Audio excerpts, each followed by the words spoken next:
Welcome back, my friends and family. AVS here, and today we're going to go through some information that most people are unaware even exists, and that is the World Islamic Economic Forum. Now, many of you may have already heard about the Economic Forum, this guy, these very strange ideas that are going around, but many of you may not know that there is such thing as a World Islamic Economic Forum, and there's a very, very, very big reason why you should know about this, okay?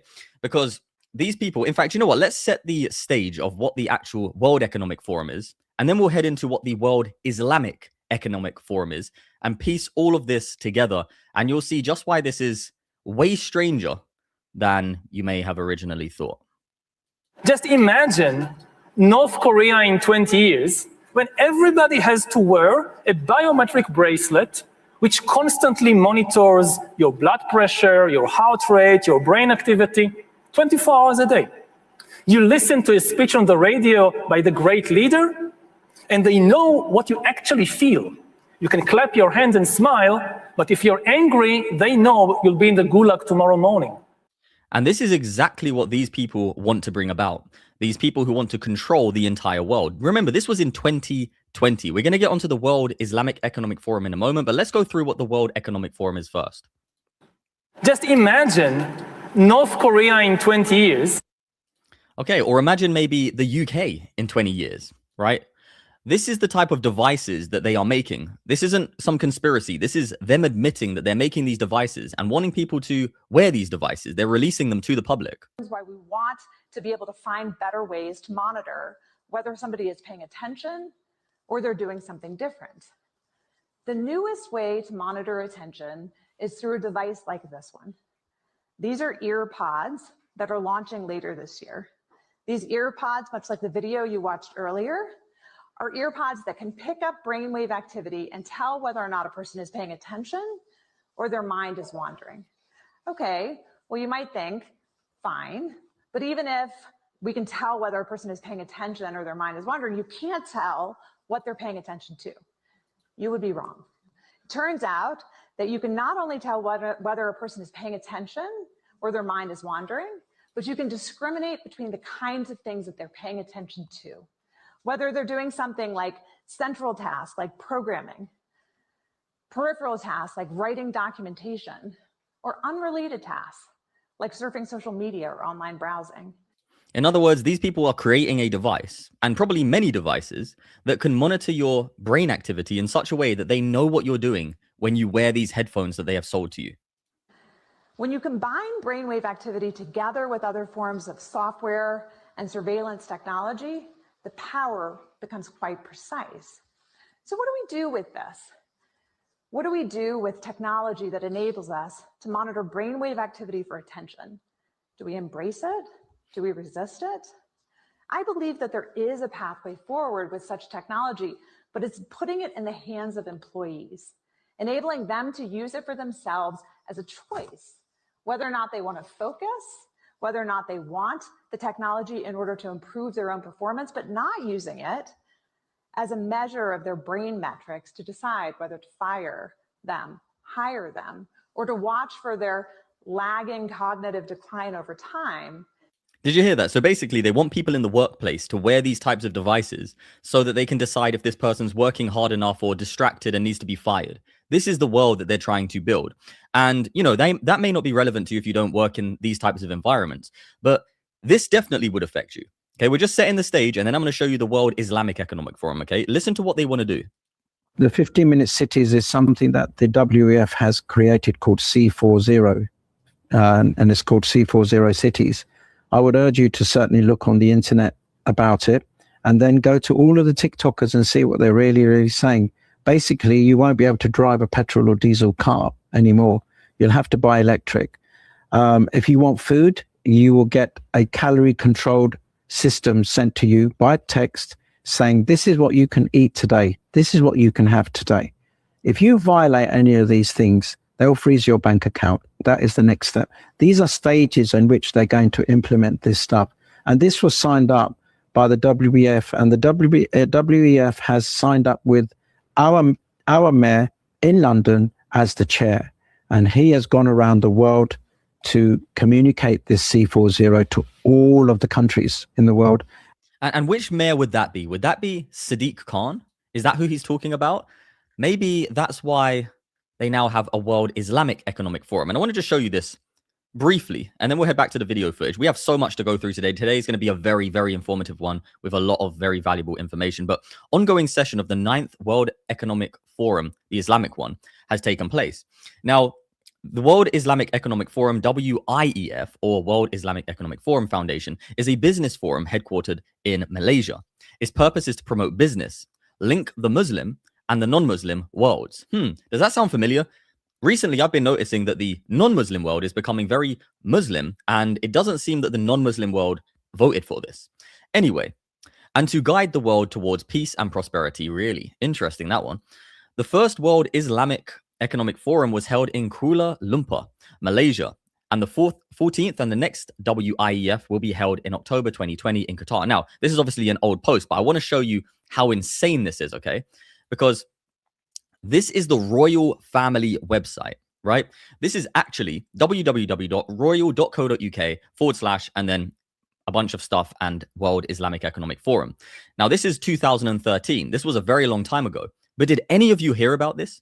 And if you look at what's happened to the Western world from 2013 to 2026, we have seen a rapid demographic change and a massive shift and pressure on the Christian community and attacks on our churches. But anyway, let's take a look at this. This is a speech, by the way, from the Prince of Wales to the World Islamic Economic Forum in London. Did you guys know that there was a World Islamic Economic Forum meeting held in London in 2013? Because I definitely didn't. Anyways, it has been one of Islam's great strengths over the centuries that it is compelled to establish a just society. Now, that's very interesting because all of the Islamic societies that I've seen, the ones that actually enforce Sharia, don't seem to be very just at all. Never has there been a greater need to raise the level of that ambition to a global level. Really, so these people are planning to raise the Islamic caliphate to a global level. This is confessed on the royal family website. Share this information, my friends and family. Share it everywhere. Go and check it out for yourself, okay? If you're not subscribed, subscribe and hit that thumbs up button so more people can find out this information. We got a lot to go through, like I said. We each have a sacred duty of care towards the earth. But what about towards the women and children in our lands? Does that not matter? It calls upon us to shoulder this work together. Your meeting here in London can and indeed must be a pivotal part of this endeavor. You see how they started to pivot in 2013? And if you just look at the way that the world shifted from that point, it's pretty obvious what happened in 2013. But it keeps going. Your Highnesses, Excellencies, ladies and gentlemen, and then I'm not going to say that, I can only say how very touched I am to have been asked to say a few words this evening. Does this sound like a powerful royal family member, or does it seem to be someone who's bowed to evil? As I am sure you will have gathered during the day, you could not be more welcomed to the United Kingdom for this. The first time the forum has been held in Europe, which is perhaps a sign of London's growing importance as a hub for Islamic finance in the West. Now that's pretty sus to me. That is pretty suspicious indeed. Islamic finance in the West? Why do we need Islamic finance in the West? And I would like to add my greetings to those of the Prime Minister and your other, if I thought it said disgusting speakers, but it actually says distinguished speakers.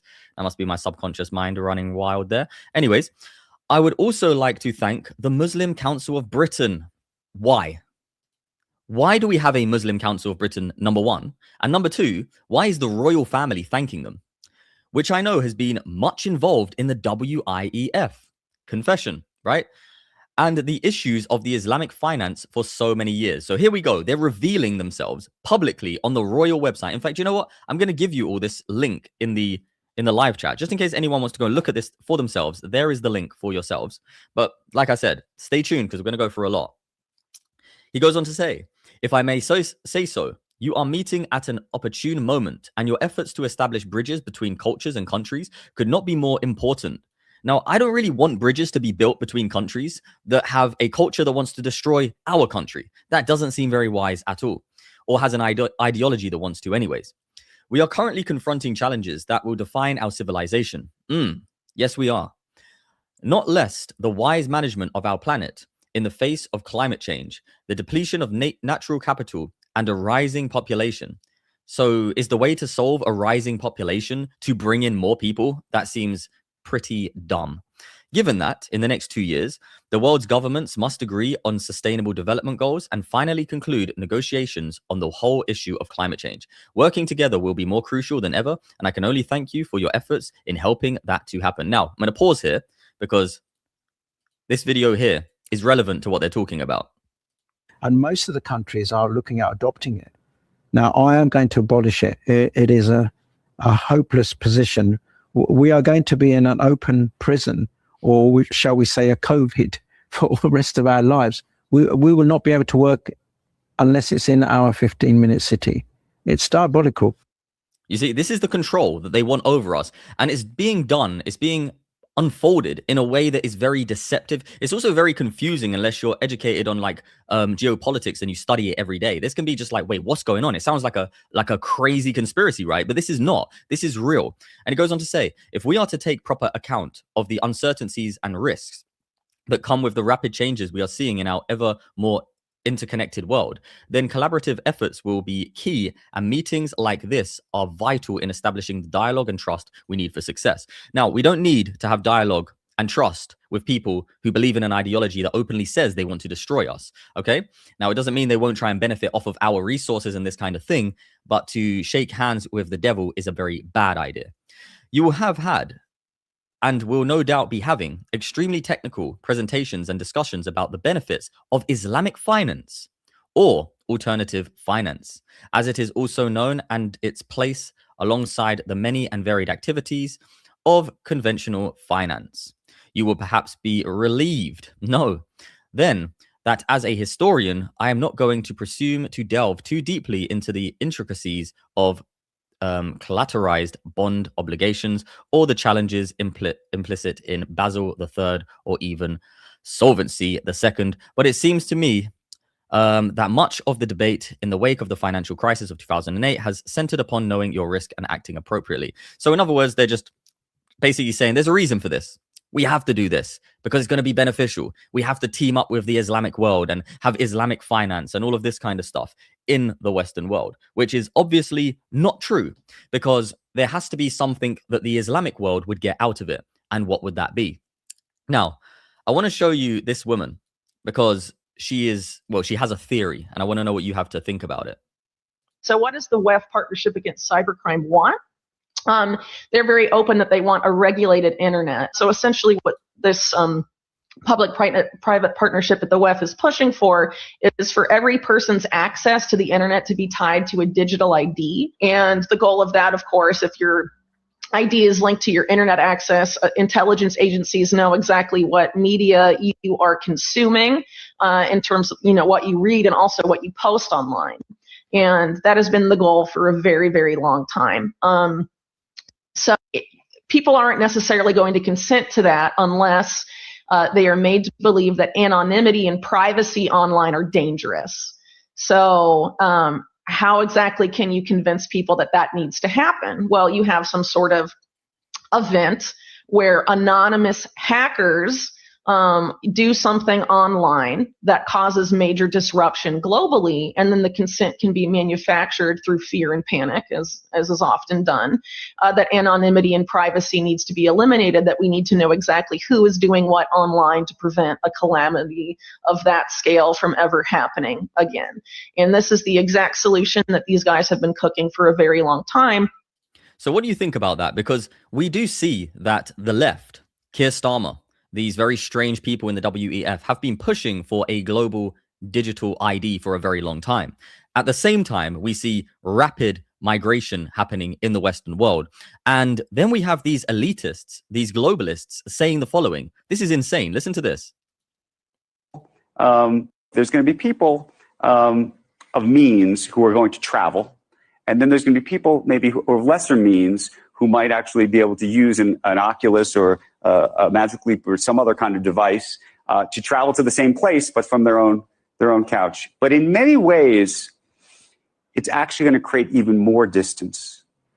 You see, so in other words, there's going to be people who need to fly, people who are rich, people who are billionaires, people who can afford to, have an excuse to travel across the world. And then there's going to be people who are normal, working class people who don't need to travel. And what they're going to do with those people is give them an Oculus. There you go. Here's a virtual reality headset. You want to go visit your nan in another country? You can do it digitally. And this level of control is sickening. And when you see these alliances between the WEF and the WIEF, the World Islamic Economic Forum, and you look at what they are focused on, Syria, you know, Palestine, all of these countries that, quite frankly, there are Christians being persecuted continually in, but whenever they talk about it, they're not talking about the Christians, are they? They're talking about Muslims. And I'm not going to go through this entire royal family website because we have so much to already go through, but the link was posted in the chat earlier, and I will share it on my Twitter after this. It's Saint AVS on Twitter if you do want to follow me over there, because I also want to show you Billy Moore went over to France and he caught some extremely revealing footage. Okay, this footage is so revealing, and it's the closest that people have really got. Let me quickly make sure that there's nothing that I can't show here on YouTube. Yeah, this should be fine. Okay, so yeah, take a look at this, everybody. This is absolutely insane.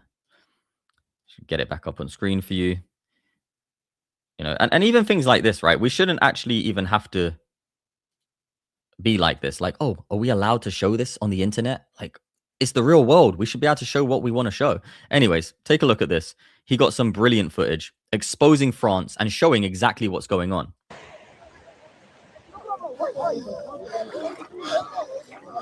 This is a real life fucking situation here. Look.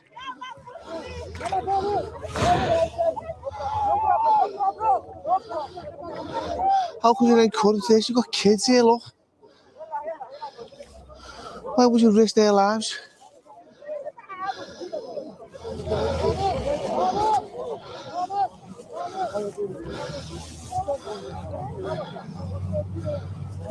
And do you want to know something crazy?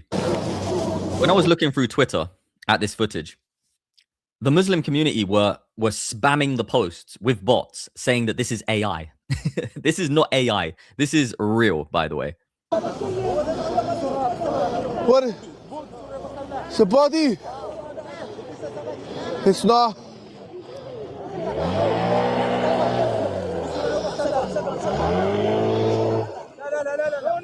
Yeah. They're just letting them off the country. They're just letting them across. The police are in the water with them. It's somebody's belongings. Where are you from? Look at this guy. Syria. How old are you? How old? From Syria. Afghanistan. You see?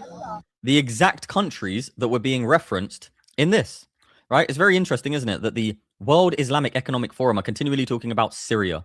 The Islamic world continually talking about Palestine, Afghanistan. But they're not telling you exactly what's happening there, that the women and the children are oppressed, that the Christians are being persecuted. No. What do they tell you? A different story. A very different story.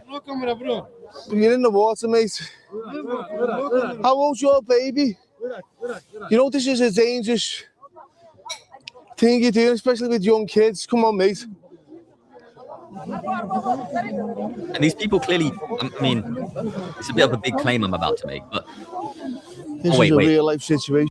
You see this shot here? This is the shot right here that the Muslim community screenshotted, and we're trying to say, hey, look, it's AI. We can tell it's AI by his skin tone. We can tell it's AI because look at the background. This lady's hand is going into her shop. It's like, yo, these people are desperate for you not to know that this is actually taking place. Look at this. How much did you pay to go on the boat? How much did you pay? How much you pay? Money. Oh. You got. Now, look at this. This is cruel. This is evil, right? These people are not fleeing from a war-torn country. And I'll tell you how I know that. Because this is not Syria. This is not the beach of Syria. This is the beach of France. They got to France. Why do they want to get to England? Why do they want to come from France to England? That's not fleeing a war-torn country. That's fleeing France. You see what I mean? There's something very strange going on here. And it's even more suspicious. Thank God these kids are safe. The first ever World Islamic Economic Forum that was held in Europe was held in London, of all places, right? That's pretty suspicious, in my opinion. It's freezing, isn't it? Yeah, I'm pretty sure that these people didn't get to go. Oh, wait, they're still going.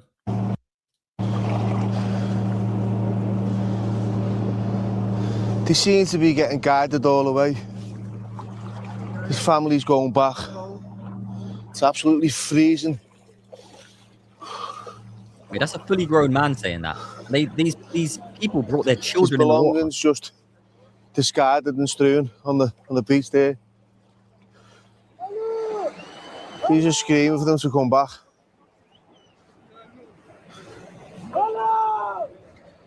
So yeah, shout out Billy Moore for getting this. But maybe this is the reason why there are no women and children actually coming to England, because they can't get here, right? It's too cold. The water's too cold. They can't get here.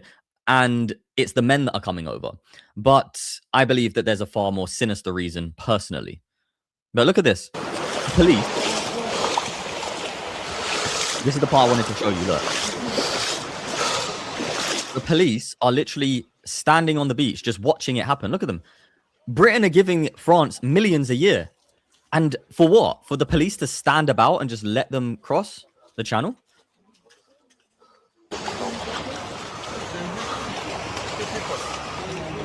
What will happen to these now? They just go. It's these 2 boats. So that's about what? 140 people? 140 people. They're coming to collect them. Not only men, but there's women and children in these groups trying to cross the channel.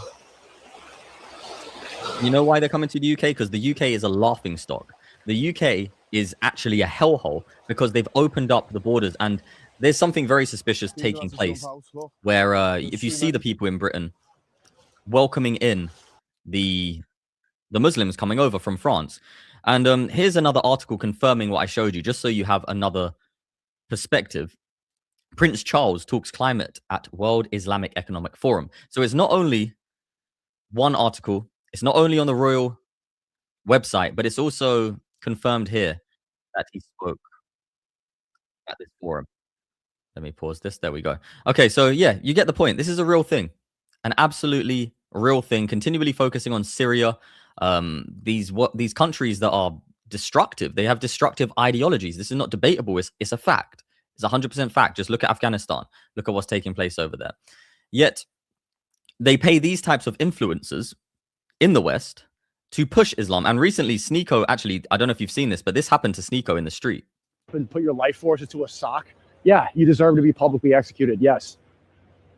And pretty ironic how he's a Muslim in the Western world talking about people being publicly executed, and then this happens. What are we talking about?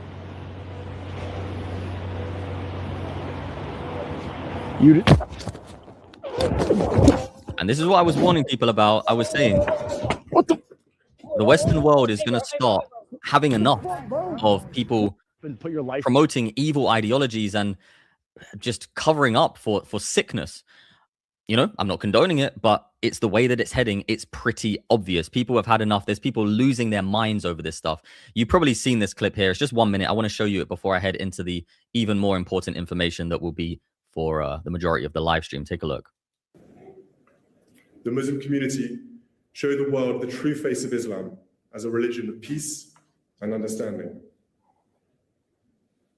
I was very moved by the stories of the great distances that your friends and families traveled to support you in your time of need, even when your previous connections had not always been frequent.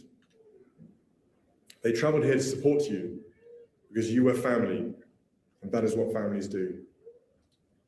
They drop everything when it is needed. People of all faiths and backgrounds can learn a great deal from how the Muslim families affected by the 15th of March attacks rallied around their loved ones. You see, these people are simping for Islam. They are actually selling out for Islam. It's absolutely shocking. The example provided by New Zealand will prove to be of enduring value to all nations. What happened here was fueled by a warped ideology that knows no boundaries. The world is rightly united to fight the extremism that has made sorrowful brethren out of cities like New York, Paris, London, and Manchester. And that has taken so many lives in Sri Lanka in recent days.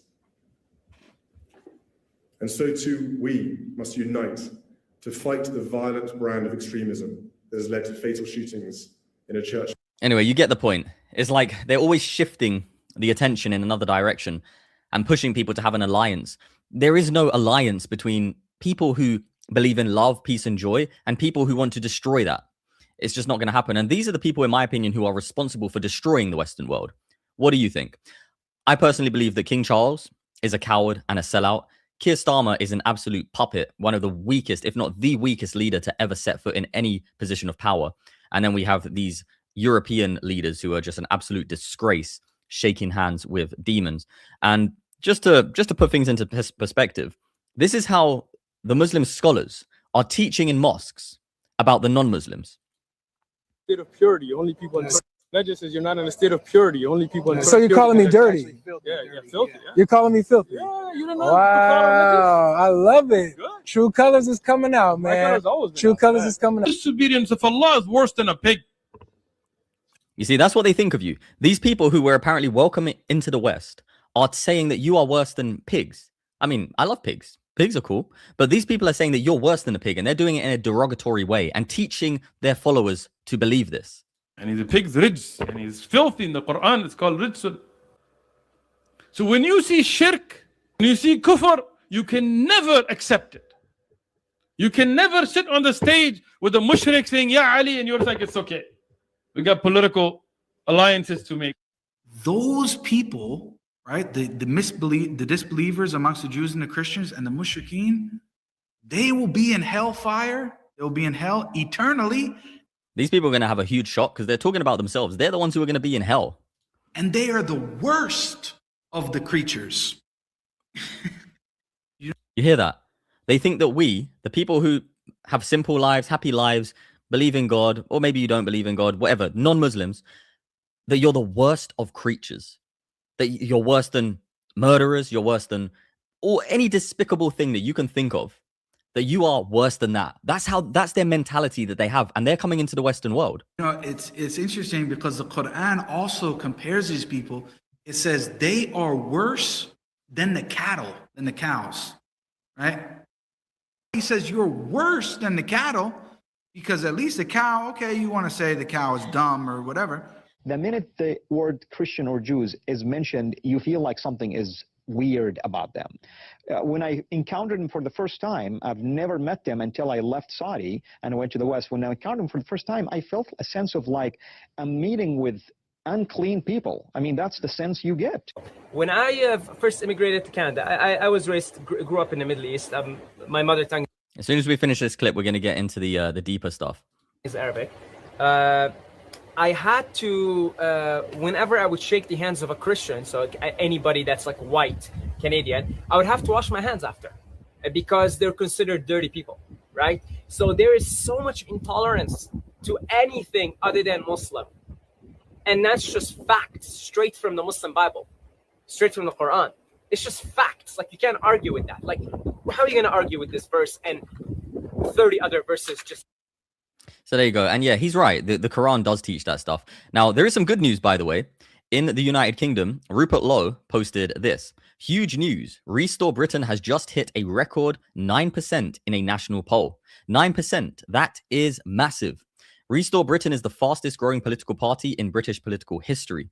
I am more than confident that we will win the next general election. Now, I really hope they do, because this is the only party who has openly come out and said, we are going to have a muscular stance against Islam. And if you don't realize yet how important that is, you definitely will do as, well, we progress through this video. Now, this is what I want to go through today and show you.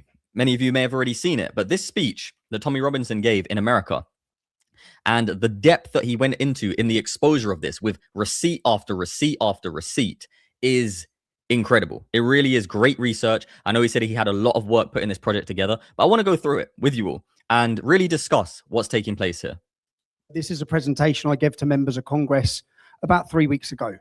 Recently in Texas, you had a 95% vote back from the Republican primaries about banning Sharia. This is going to become such a discussion topic in the United States. It's going to become an election winner. So I want to start at the beginning and go through start to finish so that you understand what Islam is from start to finish. So I'd like to say good evening and thank you. Thank you. And by the way, before we get into this is something that everybody needs to know, by the way. You should be sharing this information, speaking to your friends, your family about this, telling everyone. This is the most important thing that humanity needs to be aware of and be defensive against, is this ideology. To America, I'd like to thank the people that made it possible for me to get into the United States, home of the brave and land of the free. I want to thank Elon Musk, because Elon Musk gave me back my voice on X. He gave the British public back the opportunity for free speech.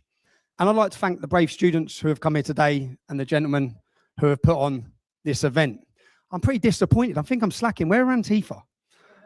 Well, I must be getting weak in my old age. I'd expected some Antifa.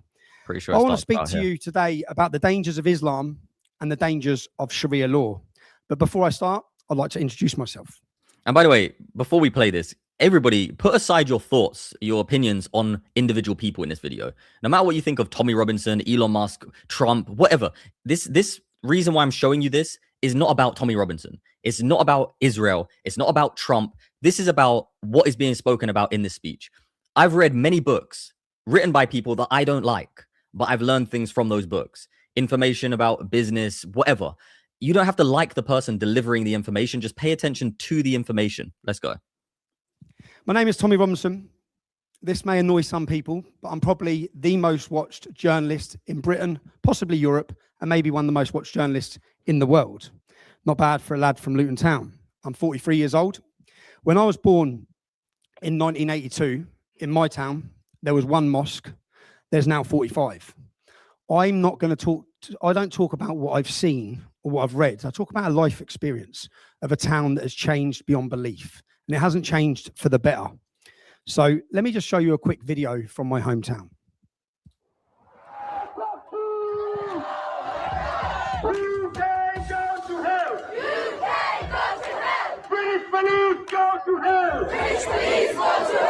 I mean, how can you be in a country and calling for that country to go to hell? That is the most obvious sign that you are incompatible with that nation.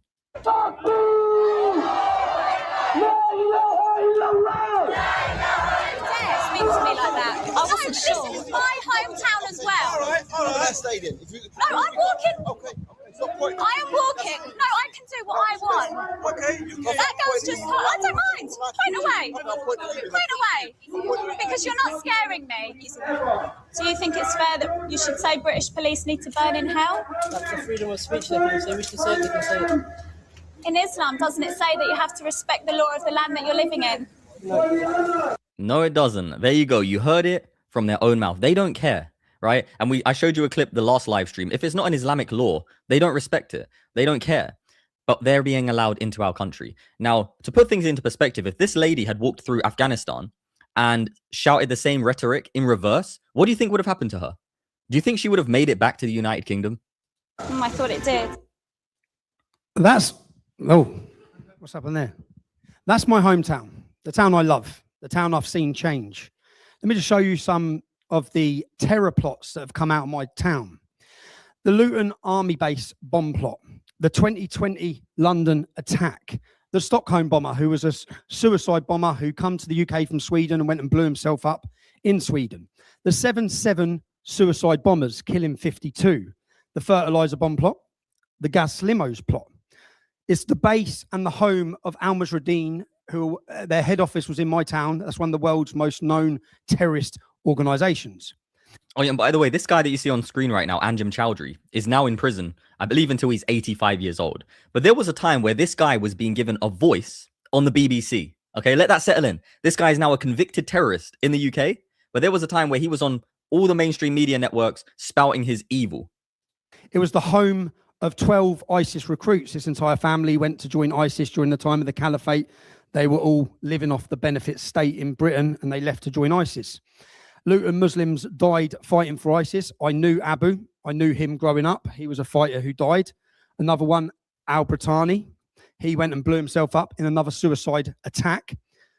Luton has a population of 200,000 people. Now, I could show you and stand here for 10 minutes showing you terrorists after terrorists after terrorists. What I'm showing you is that out of a 50% population of 200,000 people, that's my town. Yeah, that may explain why I have been fighting against the Islamification of Great Britain and all that means since 2004. But most people know of my activism since 2009 when I started a street protest movement called the English Defence League.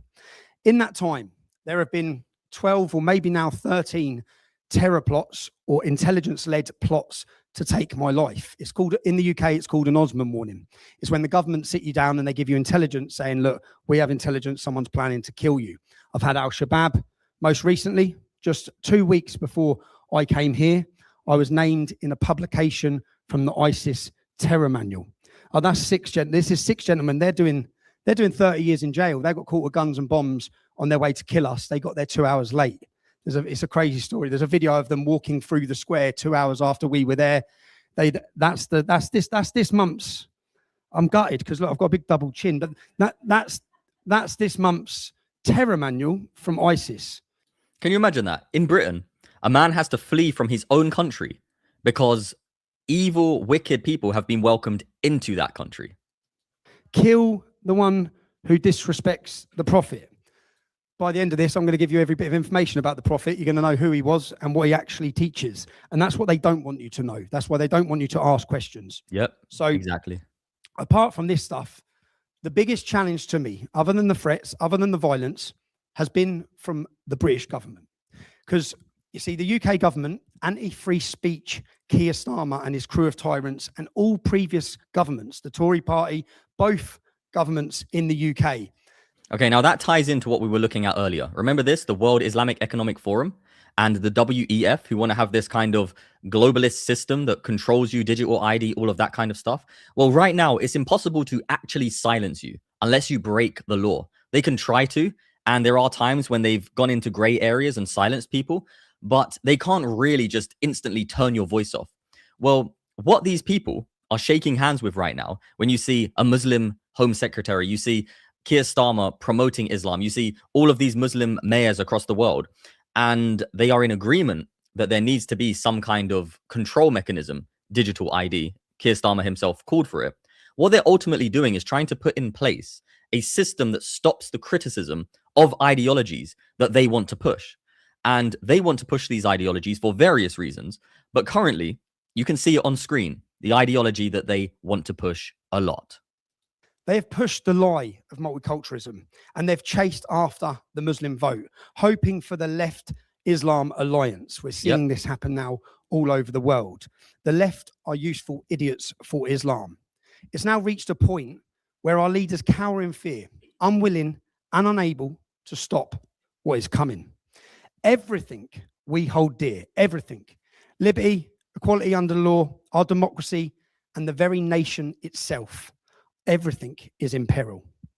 Now, the first thing I need to say is I'm going to speak about Islam, the doctrines, the ideology. I'm not going to talk about Muslims. Some people conflate the two, and they don't seem to be able to separate the two. If you hate every individual Muslim, it's a problem, because there's some wonderful Muslims. I've met some beautiful Muslims growing up. Now, I know a lot of Muslims who don't even know their own Quran. And personally, I don't class them as Muslims the same way that scholars don't class them as Muslims. When you come across, women who are out with their hair out, drinking beers in a pub, and they say, oh, they're a Muslim. They're not a Muslim, okay? They're not a Muslim. They just have been told they're a Muslim by their parents. They've been brainwashed into thinking they are. But if they was to go to an Islamic state, they would be stoned. So we have to separate the people who don't even know what Islam is, but say they're Muslim, and actual people who believe in Muhammad and follow what Muhammad spoke about. So that's why it is actually true what Tommy's saying here. We need to criticize the ideology, because once the ideology is shut down and exposed, then the world will wake up far quicker, and it's far easier than going after individual people. You go after the ideology itself. I'm not going to talk about Muslims. I'm going to talk about Islam And it's our God-given right to talk about Islam. It's our God-given right to look at the teachings, to understand the teachings. We'll get onto why you need to know the teachings, because most of them talk about how you, as non-Muslims, should be taught. I don't hate Muslims, but I do despise the ideas contained within Islam. I want to cover 3 topics. Firstly, foundational ideas within Islam. It's critical for us to understand these. And many people watching this at home, many of my supporters, they already will know a lot of them. Then there's the strategies of Islam, the strategies that Islam adopts in order to gain its goals in Western countries. And finally, the ugly reality of Sharia. I will show you all how Islam, not Islamism, not extremist Islam, and not any other political Islam or any other word invented by Western politicians, but Islam is incompatible with Western civilization and democracy. Not just my view, but that's the view of every Muslim who truly follows the teachings of Islam. Exactly. And it's like, you know, are you a Christian if you don't believe in Jesus Christ? Obviously not, right? Okay. Somebody may think they are. They might think, oh yeah, they were born into a Christian family. And then when they get asked, could you imagine that? Could you imagine someone saying, oh, they're Christian because they was born into a Christian family, but they've never believed in Jesus? Well, then they're not a Christian, are they? The same way, if somebody is a quote unquote Muslim, but they don't believe in the Quran, they don't believe what's written in the Quran, they're not a Muslim. And Muslim scholars will tell you this. So we have to ban these ideological positions. That's what we have to do as the Western world. We need to push for the banning of these things that are destructive to our societies. Now, foundational ideas. Before beginning a discussion about Islamic doctrine, it's important to define what is Islam. Failure to do this results in the usual accusations. I have a nice Muslim friend. Okay, Tommy, you don't understand anything about Islam. You're not a scholar. So we have to understand what is Islam. Exactly. Of course, some people will straight away claim this is Islamophobia, another made-up word. I'm sure all of you watching in this room and watching at home, you can decide on your idea of what I'm about to show you. And by the way, the word Islamophobia, I made a video on this in the past, was apparently made up by the Muslim Brotherhood, pushed by the Muslim Brotherhood, which should be a designated terrorist organization in the UK.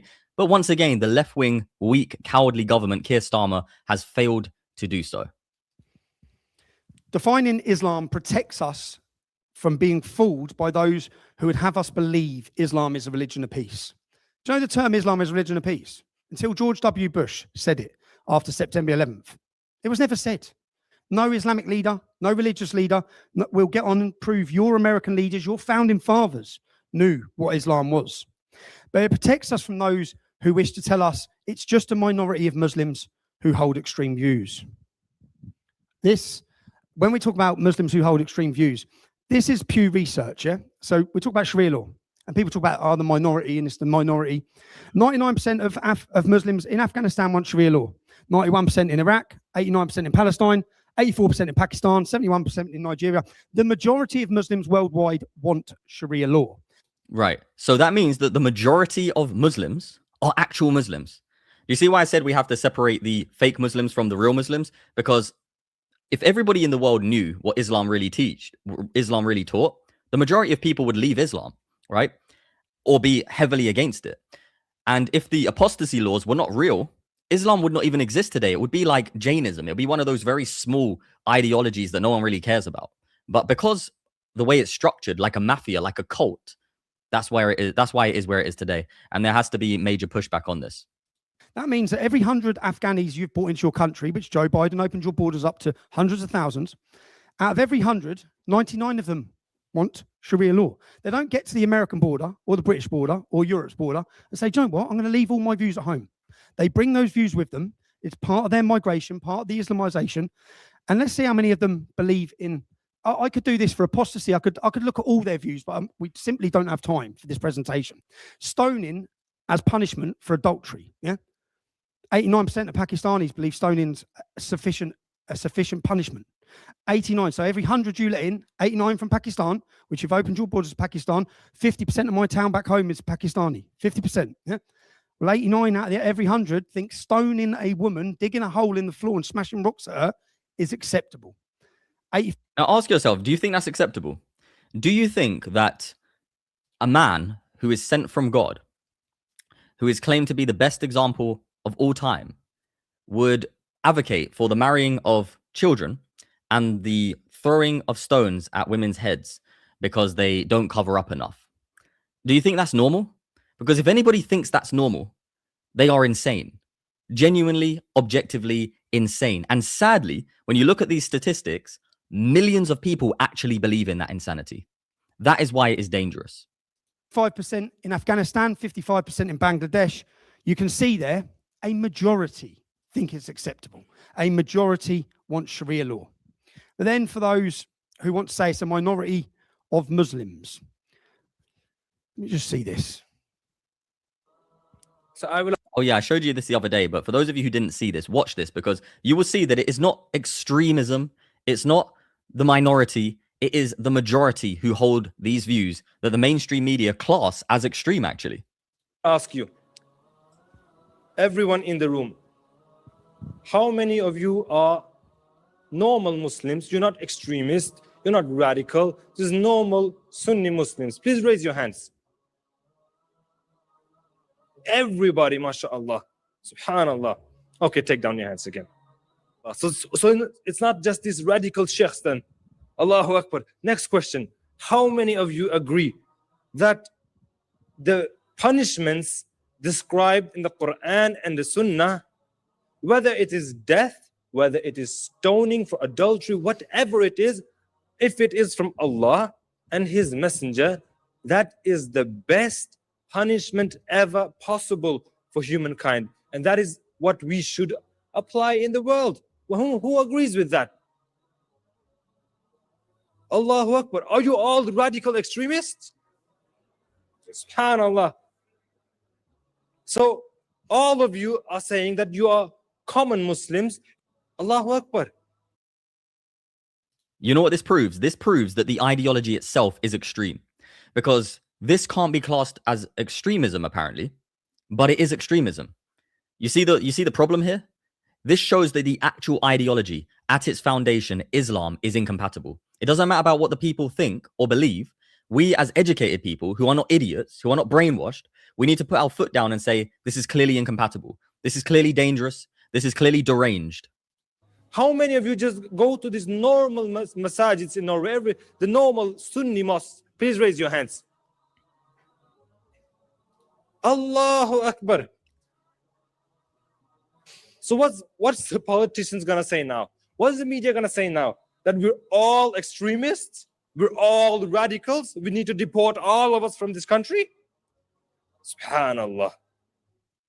Yeah, Mohammed, that's exactly what we are saying. Literally, exactly. That is literally what we're saying. If you hold these views, you're not compatible with the Western world. That's exactly what we are saying. Look, these are not minority views. That's just a start. They're not minority views. And if they were minority views, tell that to the citizens in Lebanon, the citizens in Iran or Afghanistan, countries seized by a small number of fanatics. This is the best explanation for the minority argument I've ever seen. So why should we worry about the radicals, 15 to 25%? Because it is the radicals that kill. Because it is the radicals that behead and massacre. When you look throughout history, when you look at all the lessons of history, most Germans were peaceful. Yet the Nazis drove the agenda. And as a result, 60 million people died, almost 14 million in concentration camps, 6 million were Jews. The peaceful majority were irrelevant. When you look at China, for example, most Chinese were peaceful as well. Yet the Chinese were able to kill 70 million people. The peaceful majority were irrelevant. On September 11th in the United States, we had 2.3 million Arab Muslims living in the United States. It took 19 hijackers, 19 radicals to bring America down to its knees, destroy the World Trade Center, attack the Pentagon, and kill almost 3,000 Americans that day. The peaceful majority were irrelevant.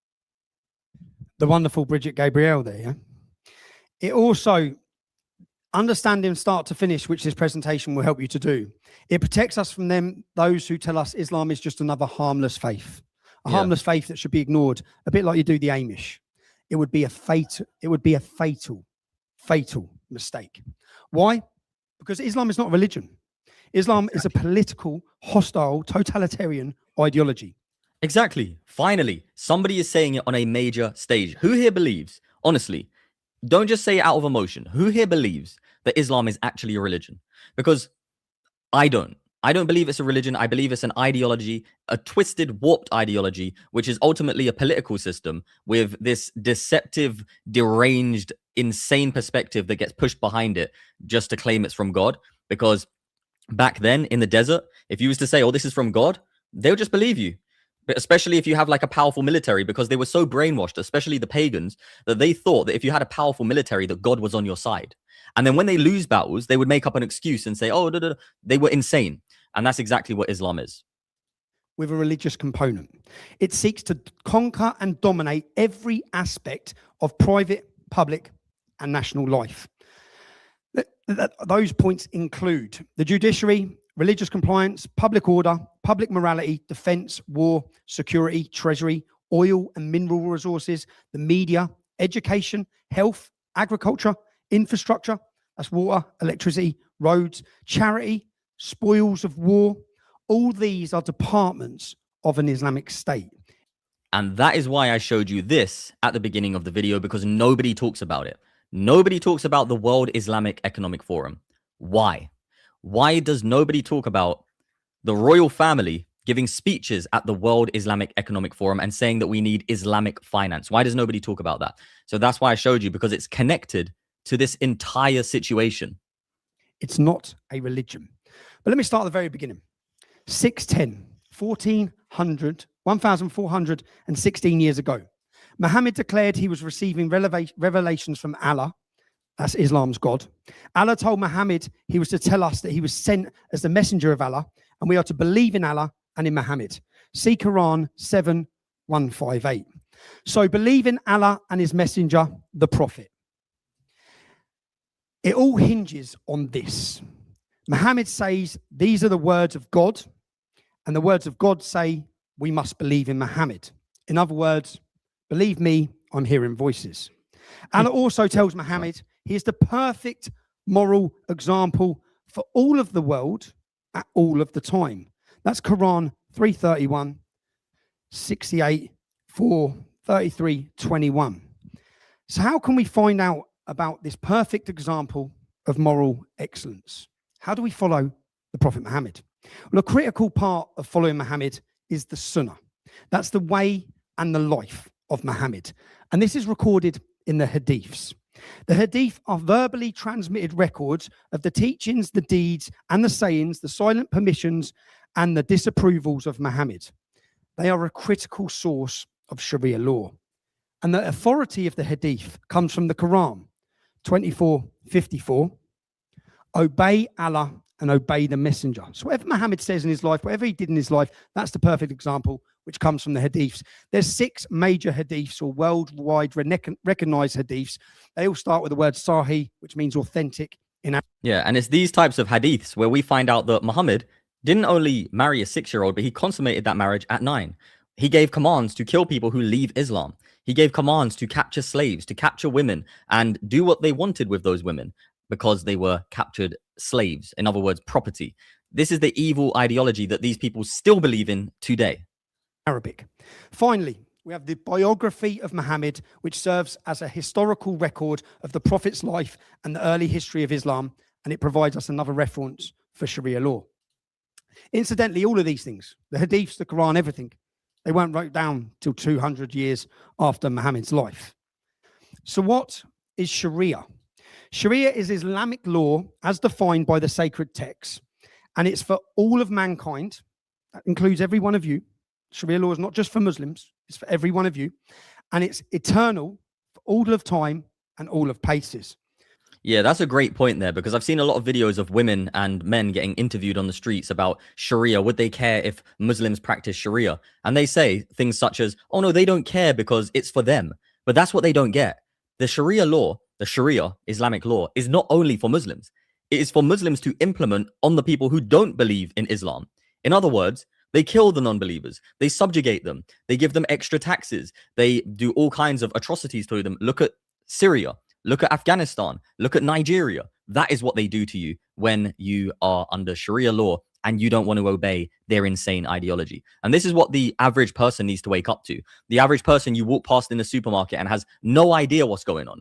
They are the people who need to be educated. That's why this has to be pumped out into Facebook, Instagram, everywhere. Get this out. Start your own channel. Start talking about this. Don't be afraid.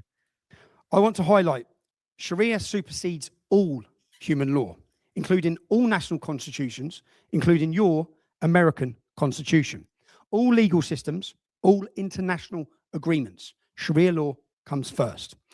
And Muslims must not give allegiance to any person, any institution, any country, any governing law, other than that which is ordained by Allah, and that is an Islamic state with Sharia law.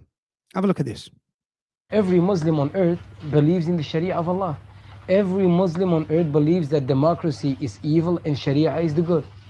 They are on a mission to destroy the Western civilization, the liberal democracy, and everything it represents.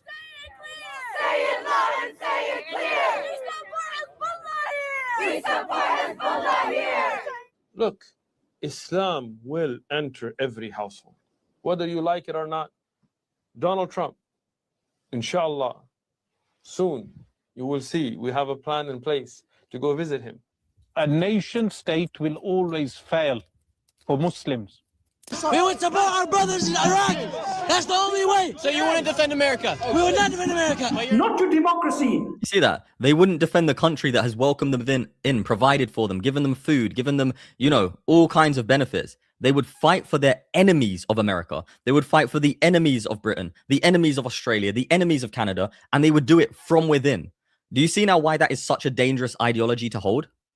Not to liberalism, not to capitalism, not to any other ism that man has invented, other than what Nabi sallallahu alayhi wasallam wrote. America is the cancer.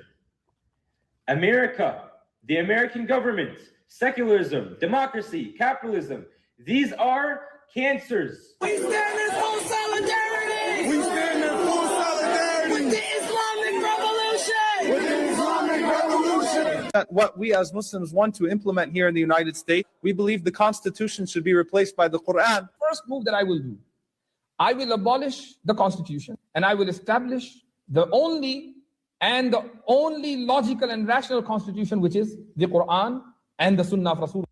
Now, just to be clear, this is what every Muslim would do if they got enough power as a president, as a prime minister. Just to be clear, any true Muslim, as soon as they got into power, they would remove the current law and they would replace it with Sharia, because that's what they believe is superior, even though it's not, even though it's sick and insane. And this is what people need to understand. That's right. They will do away with your constitution. They will use democracy to end democracy. Do you know how easy it was? There's lots of presentations here that I sat. They're not hiding it. Do you know all of these videos? They're not secretly, covertly recorded. They're put up on their social media pages, on Facebook, in every state, in every mosque across the United States, talking of conquest, infiltration, deception, talking of ruling and governing and subjugating the non-Muslims of the United States of America. And here are Muslims, members of parliament in the UK, swearing by Allah on the Quran in our parliament. Can you believe this? They're swearing on the Quran in Britain, a Christian nation. They're swearing on a satanic book. This isn't just happening. So every MP, and we're going to understand why this is a problem when you hear what Islam is, you see what Sharia is, and you see the goals and intentions and the teachings of what Islam tells them they must do. I swear by Almighty God that I will be faithful and bear true allegiance to her. I swear. Also, our council meetings now across the country are opened up with Islamic prayer, not Christian prayer. Wow. And this is coming to the United States. Thank you, Lord Mayor. And first of all, thank you to the chambers, to all members. This is the Islamic call to prayer. No, we're not playing that, mate. We're not doing that today. Let's skip that. There we go.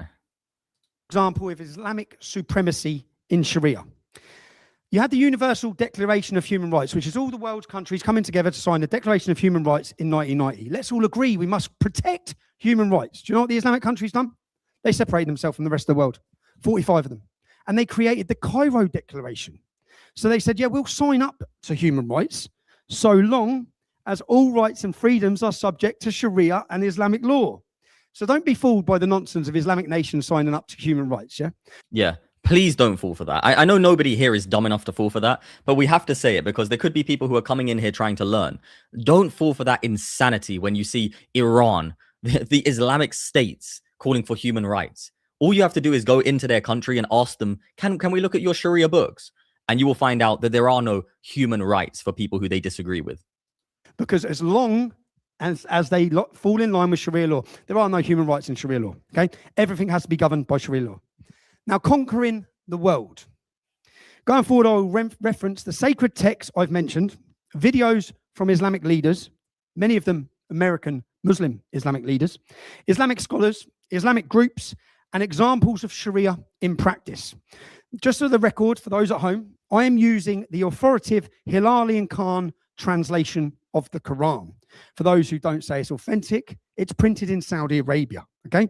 Printed at the King Fahd printing complex in Medina. It's very important to understand as we start Islam's goal to conquer the world. Now, I know to those who know nothing about Islam, that may sound mad, okay? But it's not. Allah tells Muhammad, 8:39, fight the unbelievers until there is no more unbelief or fitna. That's disbelief, okay? Let's have a listen. Islam needs to grow within the borders of the United States of America, even more important than Canada, the United States of America. Help those who are fighting for your cause, Ya Allah, the ones who are fighting with military warfare. Yeah, these people are even worse, you know. You know when the natives of a land convert to this insanity is so embarrassing, man. It really is. The ones who are fighting with military warfare.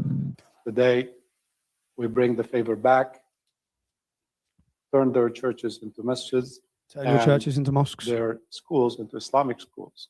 Bring the light of Islam to here. Yes, we need to market Islam. And we need to put scientific budgets on how to get the information about Islam out in the public.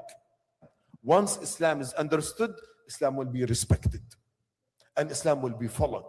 Our goal is to have a copy of this book in every home in America. 50 years from now, Muslims will become the #1 religious group compared to Christians. In 50 years, inshallah. Why is the other side not getting killed? Why are they not being decapitated? It will come. Don't worry. You see this? This is insane that this can be said in our land.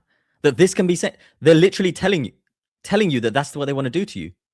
Outright, saying that's going to come. I don't know how anybody can not see this, honestly. Somebody to not be able to comprehend this must be just the worst like they have no comprehension skills at all. In fact, Islam is on a trajectory of the most incredible growth imaginable. It will continue as promised by Allah, and it will overtake the world as promised by Allah. Mad, right? Now, let's look at this Quranic verse, 2:216. Jihad, holy fighting, is ordained. It's obligatory for Muslims. That's what the Holy Book says, and here's what Muslim leaders have to say. As we're here living in the US, what is our role now? Let me just quote for you an ayah of the Quran, and I'm going to try to encapsulate it. Allah is saying, do not obey the disbelievers. Don't yield to them. And then he gives us the process of what to do next. وَجَاهِدْهُمْ بِهِ جِهَادًا كَبِيرًا. And so make jihad against them. We neglected the principle of support, which is al-jihadu fi sabilillah. And each one of us should be a soldier today. كلكم حتما سيقتل. والله الذي لا إله إلا هو. All of them will be killed by Muslims. You see this? How is this allowed in the Western world? Please somebody explain, because if any British person, any American, any Canadian, Australian was to stand up and say that, they would be met with the full force of the law. I can guarantee you that. But the fact that a Muslim is saying this and he's still preaching from a mosque makes no sense to me. Somebody explain. They all will be executed by Muslims. كلهم سيقتلون لأنه وعد إلهي ولا بد أن يقع. اللهم عليك باليهود والنصارى، اللهم عليك باليهود وأعوانهم فإنهم لا يعجزونك. اللهم احصهم عددا. Kill them. Why does it sound that way? Kill them one by one. Oh Allah. So he's praying in an American mosque in front of his congregation to kill all of us. Yeah. No longer have knowledge of how the Prophet Muhammad ﷺ was a warrior. And this is really a consequence of post 9/11 dawah, where the Muslims have decided they were too scared, say we don't want to speak about the fighting aspects of Islam. And I only hope that Allah will bless me to see the day that I get to listen to the last gasping breath of them hanging from the rope that Allah gave them to hang themselves. What is your duty as a member of the Ummah now that you are also an American? It is our physical jihad duty to fight the entire earth until we enter it into the Ummah. By the way, thank you for everyone being here. I want to ask you a question. Do you believe that anybody who facilitated this insanity, when we get power back over government, which we will, do you believe that they should be held to the highest standard of the law? That they should have to serve life sentences if they sold out our country? Because I really believe that these people who are selling out our country are traitors in such a severe way that they shouldn't be allowed to get away with this legally. We need to make sure that they have the harshest punishments possible legally when we get in power. And that needs to be shouted from the rooftops so that they can actually fear the law, because that law will come down on their heads, and it has to. I hope that Rupert Lowe really does chase these people when he gets into power in the most brutal way possible legally. So you saw the Quranic verse there, jihad. It's ordained, it's obligatory for you. Fighting is mandatory for every single Muslim, whether they like it or not. Now, some may ignore these verses, but this is the teachings of Islam. And I want you to know there's different commentaries. So you have different commentators on the Quran, and they take a verse like that, and they all give their expert opinion on the translation and what it actually means. And I want you to know that all commentaries, all of them, from Abbas to Kathir to Jalilin to Quashi, they all agree that that's what this means. Yeah? Every one of them. Let's have a look at Quran 860. And make ready against them all you can of power, including steeds of war. So modern commentators will say tanks, planes, missiles, artillery, to threaten the enemy of Allah. 9:29, another Quranic verse. Fight against those who believe not in Allah. That's you lot. Yeah, it's all of us. Until they pay the jizya with willing submission and feel themselves subdued. That's right. Muslims are commanded in the teachings to fight against all of us until you pay protection tax. For you who don't understand what jizya is, you can get out of this war or battle or be killed. You have to pay a special tax for protection to the Muslim community once you feel subdued. Listen to this, America.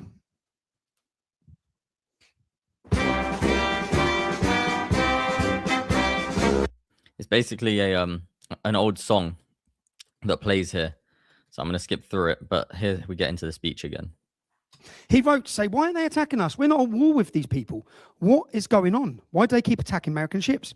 And he was told, the Quran made it clear that non-Muslims who didn't acknowledge Islamic authority were sinners and war and enslavement was permitted. Let's read what he said. We took the liberty to make some inquiries concerning the ground of their pretensions to make war upon nations who had done them no injury. The ambassador answered that it was founded on the laws of their prophet and it was written in the Quran. Now, back then, you could speak honestly. We didn't have to listen to this nonsense about interpretation or Islamic groups or extremist this, extremist that. Jefferson understood it. Look, this is Thomas Jefferson. This is one of the original Americans, right? And he's telling you outright that the Quran is not compatible with America. So why now is the Quran in America? Why is Muhammad actually engraved into some of the buildings in America? I showed you that in a few videos. What else Jefferson actually said? He said that this was the first battle of the United States of America. And if we don't keep our eye on this idea, that's Islam, it may end up being our last. Okay? He knew what was happening all the way back then. Do you know what Winston Churchill said? Churchill said, he actually said Islam in a man is like rabies in a dog. But he also made the point of saying that individual Muslims show amazing traits, but Islam has the power to bring Europe back to the Dark Ages. Look, I want to show you this here. Look. This right here on screen is Muhammad sculpture inside the Supreme Court in America. For those of you Americans out there who don't know this, this is real. This is really Muhammad engraved on your Supreme Court building. So it's way deeper than you know. It is way more connected than you know. And people need to wake up to exactly what's taking place because America's being sold out. Britain's being sold out. Australia, Canada, the entire Western world. And it's by people who don't have your best interests at heart. Sir William Gladstone held the Quran above his head in British Parliament, and he said, there will never be peace on this earth so long as we have this book. This book is a violent and cursed book. Okay? Previous war leaders, your religious leaders, your clergy leaders, they all understood. They all spoke openly and spoke honestly. And let me show you what a leading 20th century Islamic scholar, Maududi. Now, Maududi is a lead scholar recognized throughout the world. Again, this isn't Tommy Robinson's opinion. Yeah? These are the opinions of the Islamic scholars who are leading theologians across the world on Islam. Fight with those people who have become your enemies because you are trying to reform the way of life in accordance with Islam. But when they had established a tiny state at Medina, they were, for the first time, allowed to go to war against those who were opposing this reformative movement with force. Now, do you think, are Muslims in America, this is Epic City next, yeah?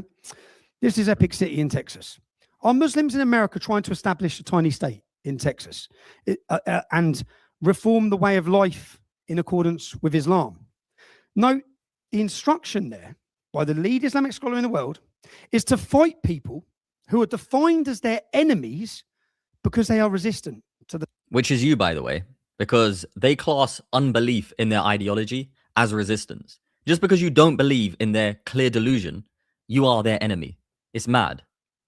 Social reforms Islam brings. That is, they don't accept Islam. Why fight us? Yeah. Well, look at Quran 2191. And kill them wherever you find them and turn them out from where they have turned you out. Disbelief is worse than killing. So that's right. Your unbelief in Islam, all of our unbelief in Islam, is worse than the killing and murdering that they are ordered to do. How is this real, man? Like, honestly, when you were growing up in the world, did you think that you would grow up into a world where this ideology has spread to people's minds? Like, this is an illness to believe this. And I really do believe that. If you believe that not believing in something that is not even real is worse than killing somebody, you're mentally ill, like actually insane. I don't believe that that type of ideology should be even allowed to be in the West. Like, that's insane. If you was to put this in any other context, people would be losing their minds over it. People would be like, wait, what? You're telling me if I don't agree? Like, could you imagine a government coming out and saying, oh, we heard from God. If you disagree with us, it's worse than us killing you. Like, what? No, that's insane. That is mental. But don't worry again, 3 out of the 6 hadiths, the sacred texts of Islam, they give us all a way out of this. They tell us that you can save your own life and your property by converting to Islam. Yeah, that's the way out. Convert to Islam or we'll kill you. Try and stop Islam in your country, in my country, in any Western nation.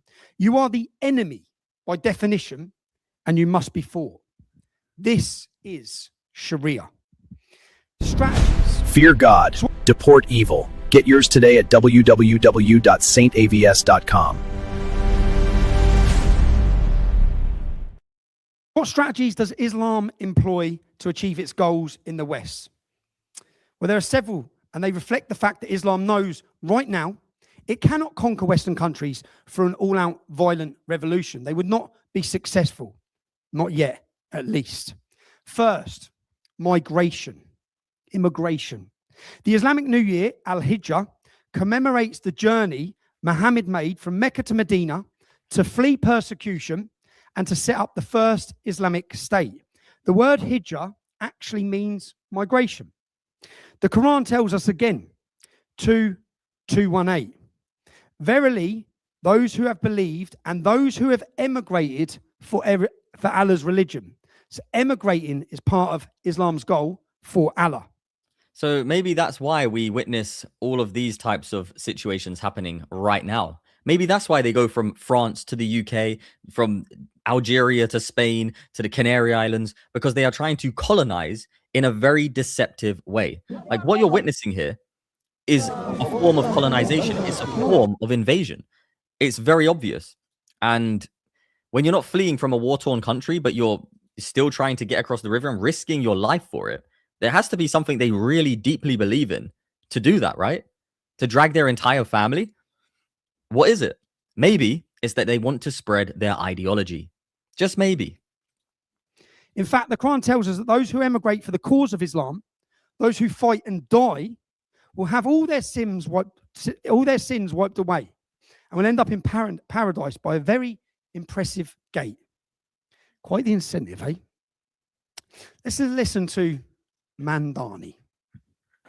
And I consider my own faith, Islam, a religion built upon a narrative of migration.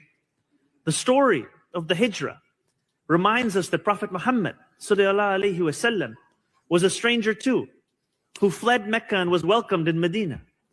Surah An-Nahl 1642 tells us, as for those who immigrated in the cause of Allah after being persecuted, we will surely bless them with a good home in this world.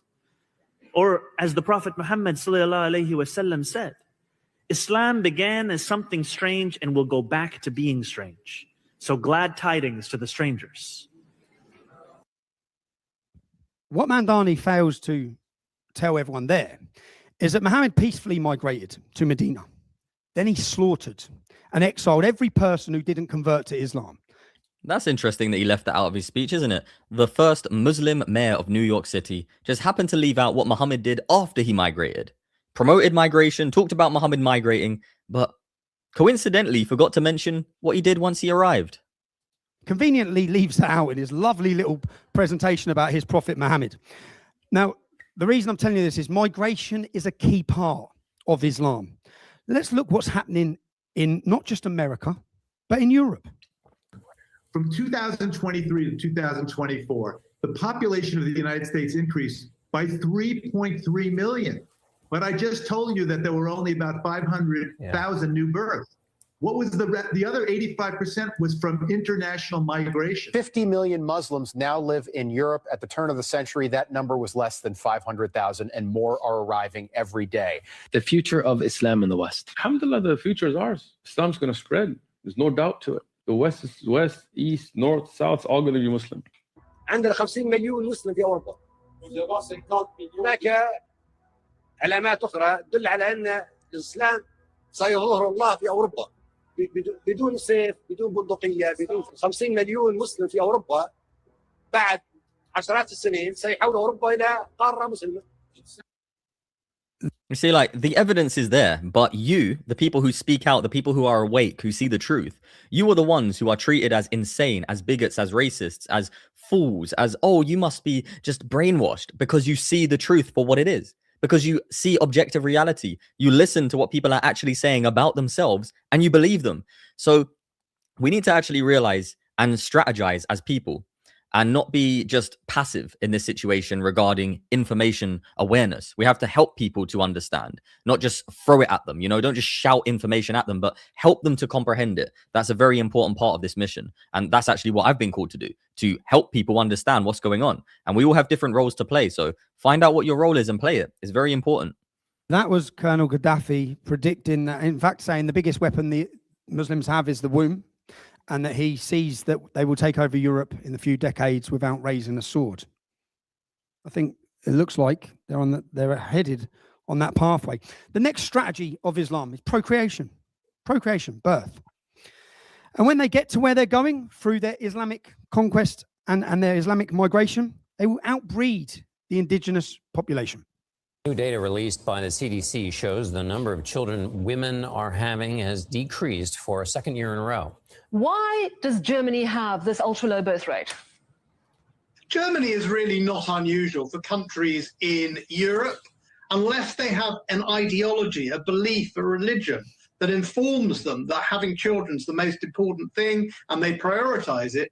Then whether it's Japan or China or Macedonia or Britain or Germany, the fertility rate goes low. So eventually, we are the one who will be in control of things, or we have the final say, but we need to really realize this. Why? Because simply we are a greater number, and after just the way we have children, just few years from now, we're going to be all over. Okay, so would you like to see Sharia law in Canada replace Canadian law? At some point it will, because we have families, we are making babies. You're not. Your population is going down the slump, right? And by 2060, according to Pew Research Institute, your research, by 2060, Muslims will be the biggest religious group the world over. What are you going to do then? You see that? What are you going to do then? That's a good point. What are people going to do then?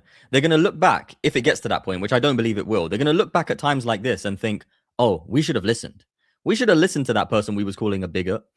But I don't think it's going to get that far. I really do believe that people are waking up far too rapidly. In fact, I know they are. And the tides have turned so drastically recently that it's going to be impossible. Well, we're heading towards a spearhead. What do you think is going to happen? Let me know in the comment section below. And is going down the slump, right?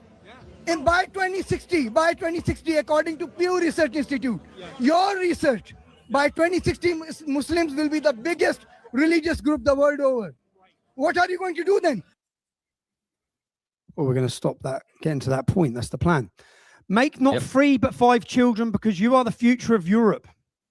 That's President Erdogan, a NATO ally, the leader of Turkey. What I'm saying is that's Gaddafi saying it. It's Erdogan saying it. It's not Tom Robinson saying it. These are Islamic leaders in every nation, of every organization, telling them to come to our countries, outbreed, outpopulate. You then are the future. By 2050, the UK and other European nations will have majority Muslim populations. Deception. These are all different elements of Sharia. Okay, deception is an element of Islam. It's another strategy, and it takes several different forms. The myth of the common ground. We hear so much. We believe in Jesus. Yeah? Islam presents itself as a religion seeking common ground with others. See Quran 364. Come to a word that is just between us and you, that we worship none but Allah and that we associate no partners with him. Now, this verse was helpfully revealed to Muhammad in a debate he was having with Christians from Najran in 630 AD. It's the no partners bit that's key. Islam says it wants common ground, but with Christians, but deny Jesus is the Son of God, a partner. Let me show you this. And you want to know what's interesting about that? The Bible actually prophesied that. It said that that was going to happen, that there was going to be someone who denies that Jesus Christ is the Son of God and they would be Antichrist. And it literally happened. But yeah, do you know what's interesting about Muhammad? Every time someone would criticize him, or every time he was lusting after his family members or whatever, there would be a new revelation from their false god Allah that would tell him that, oh no, it's okay for you to marry that person over there. Even though you've already said that it's only 4 wives, you can have more because you're Muhammad. Oh, even though we said this earlier, well, we're going to change it to this now because it's a new revelation. It's abrogated the old one. He was just a psychopath. He was just a narcissist and he just controlled people. He was sick, evil. That is why when Muslims go and conquer the adjacent country, what do? We kill them all? No. The Prophet says, the first thing you do is call them to Islam. If they refuse, then tell them Allah obliged upon you to pay taxation, jizya. So we take jizya. And in return, when enemy comes and attack your country, you don't fight. We Muslims protect you. So in other words, it's the mafia. It's the mafia, basically. You know, go to someone's shop, tell them, hey, do you want to be part of the mafia?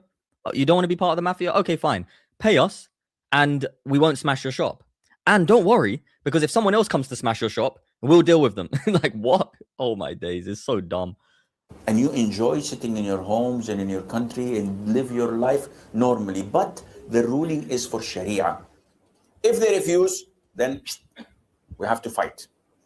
And if we fight you, then we capture you, you become our slaves, and we take your land, and you take where, because you refuse, I give you 2 good options. What were the 2 good options this freak is talking about? To either convert to an insane delusion or pay money to them to protect you from them. What an idiot. What an absolute idiot. Y'all rebuke this sickness. This is the strength of Islam.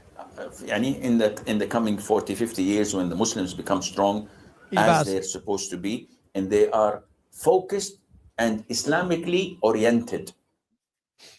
He gave you 2 good options, didn't he? I mean, come on, what's wrong with you? You could have just been our slaves. Now we've got to kill you. In the case of the Christians at the time of Muhammad in Najran, they wouldn't convert to Islam, but a treaty was signed and they guaranteed the Christian security for their lives and their religion, their property, providing they paid that special tax, the jizya. It's a bit like when Barack Obama got in power and he went and It's also a bit like protection money, isn't it? You know, telling someone if you pay this money, we'll protect you, but if we don't, we won't, and would also attack you. It's so dumb. Give Iran 1.7 billion pound in cash. I guess that was a form of jizya. That was a form of jizya. We'll pay you. You just crack on, okay? Don't develop nuclear weapons. We'll give you 1.7 billion pound in cash. Yeah, that's a good point. We believe in Jesus. How many of you heard Muslims say that? It's a trick, okay? They don't believe in Jesus. It's a deception in statement. Muslims are taught to say this as part of their pitch to convert people to Islam. They don't believe in Jesus. They don't believe Jesus is the Son of God. They don't believe he died on the cross. And they don't believe he rose again on the third day. Exactly. And that is how you actually get to heaven, by believing on the Lord Jesus Christ. Believe on the Lord Jesus Christ and you shall be saved. What did this satanic cult do? It comes along and tells you to reject that and to believe in this sick, wicked idea. Insane. In fact, believing in Jesus is considered a form of shirk. That's associating partners with Allah. And that's the most serious and unforgivable sin you can actually commit. Forget the rape and murder.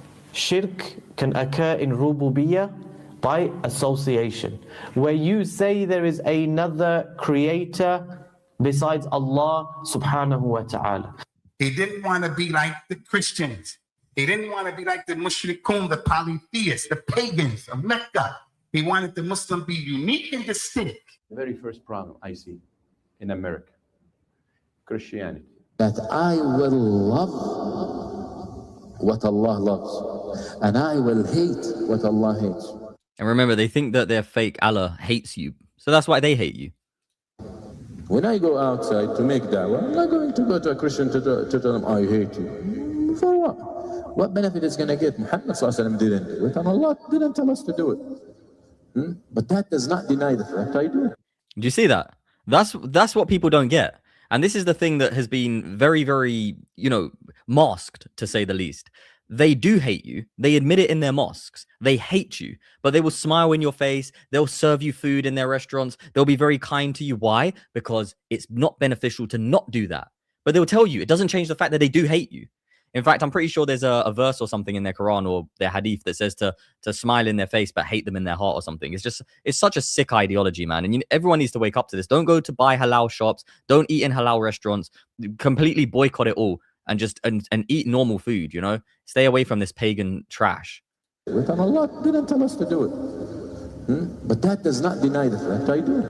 And the Christians who are complicit and agree and support them, they insult Allah subhanahu wa ta'ala. Let us take these lessons and teach it to our children. Teach them to hate everything about kufr, the holidays, the dress, the manners, and everything. Shirk. The manners. They teach their children to hate the manners of us, the people who are actually kind and shake people's hands and love people. Remember, they won't even shake a woman's hand. In Arabic means associating partners. It is the biggest sin in Islam. And Allah says in the Quran in Surah Nisa, chapter number 4, verse number 48. Allah forgiveth not that you associate partners with him.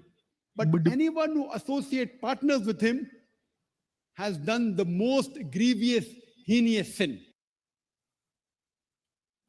So they think that believing in Jesus is worse than all of the sick stuff that they do. It's unreal. Even though believing in Jesus is the best thing you could possibly do, actually. Associate partners with is the most grievous, the worst you can possibly do. Believing in Christianity. Again, I could have sat here and give you hours worth of video footage from imams across the United States, in mosques in every state. We're compelled by time that I can't do that. Now, let me tell you a story. When I was leading the English Defence League in the UK, we were a street protest movement, thousands of young men. There was clashes with the Islamic community. We were raising awareness of some of the problems that were coming out of towns and cities across the UK. I was contacted by Bishop of Pontefract. So under the Queen in the Church of England, there's a list of bishops. One of them, his name was Tom Robinson, crazily enough. The Bishop of Pontefract, he contacted me and said, we want you to come and meet a secret meeting with muftis and Islamic leaders at a church in Derby in the Midlands in the UK. So I said, fine. It's a clear the air meeting. So I went to the meeting. I walked in, and before we walked in, the bishop was there and another pastor was there. And they said, MI5 and MI6 believe these men are the future leaders of Islam in Britain. They were the leaders of the Deobandi sect of Islam. The Deobandi sect of Islam is what formed the Taliban, yeah? So they're very conservative, very radical form of Islam. So when we went in, it was a clear the air meeting and we cleared the air. I told them exactly why we're angry, exactly why we're frustrated. But then the church leaders said, which you'll see happening across the United States because it's part of a policy of diversity. They said, we held a joint Christmas dinner. And I said, who did? Us, the Christian leaders and the Muslim community, where we're from, we had a big Christmas dinner together to bring the communities together. Great. That sounds great. Did you have wine? And they looked. I said, you didn't have wine, did you? So you had a Sharia compliant Christmas dinner. You see that? So they had a quote unquote Christmas dinner, but they didn't have wine, didn't have beer. I'm not saying you have to, by the way. I don't really have wine at Christmas, but I'm just saying they clearly was bowing to the satanic ideology of Islam. And it's like, why? Why? We know why. Because that's the reality of it. That's the reality. Because you had Muslims. They do not bend. You bend. You change your culture. You change your beliefs. If they want to come to a Christmas dinner, come to a Christmas dinner. But we're having wine because that's part of our culture and that's part of our tradition. Well, there you go. Exactly. But they want to change everything about our culture, everything about our way of life. And actually, do you know what? I have had wine at Christmas once. I remember that. But yeah, it's besides the point. The point is, these people hate everything about our way of life. But the warning is, do not be fooled by these diversity programs. Beware of interfaith dialogue. Islam will never, ever give an inch. Then we have, and it's important to understand all these different concepts for those who have no knowledge of what Islam is. Mudarat and Taqiyya. These are doctrines of deception. You see, Muhammad was known as the ultimate deceiver, and he teaches it. Islam teaches to deceive. Mudarat and Taqiyya. Mudarat allows Muslims, when in a minority in a non-Muslim country and society, Britain, America, to be outwardly compliant with local laws and values while internally maintaining something very different.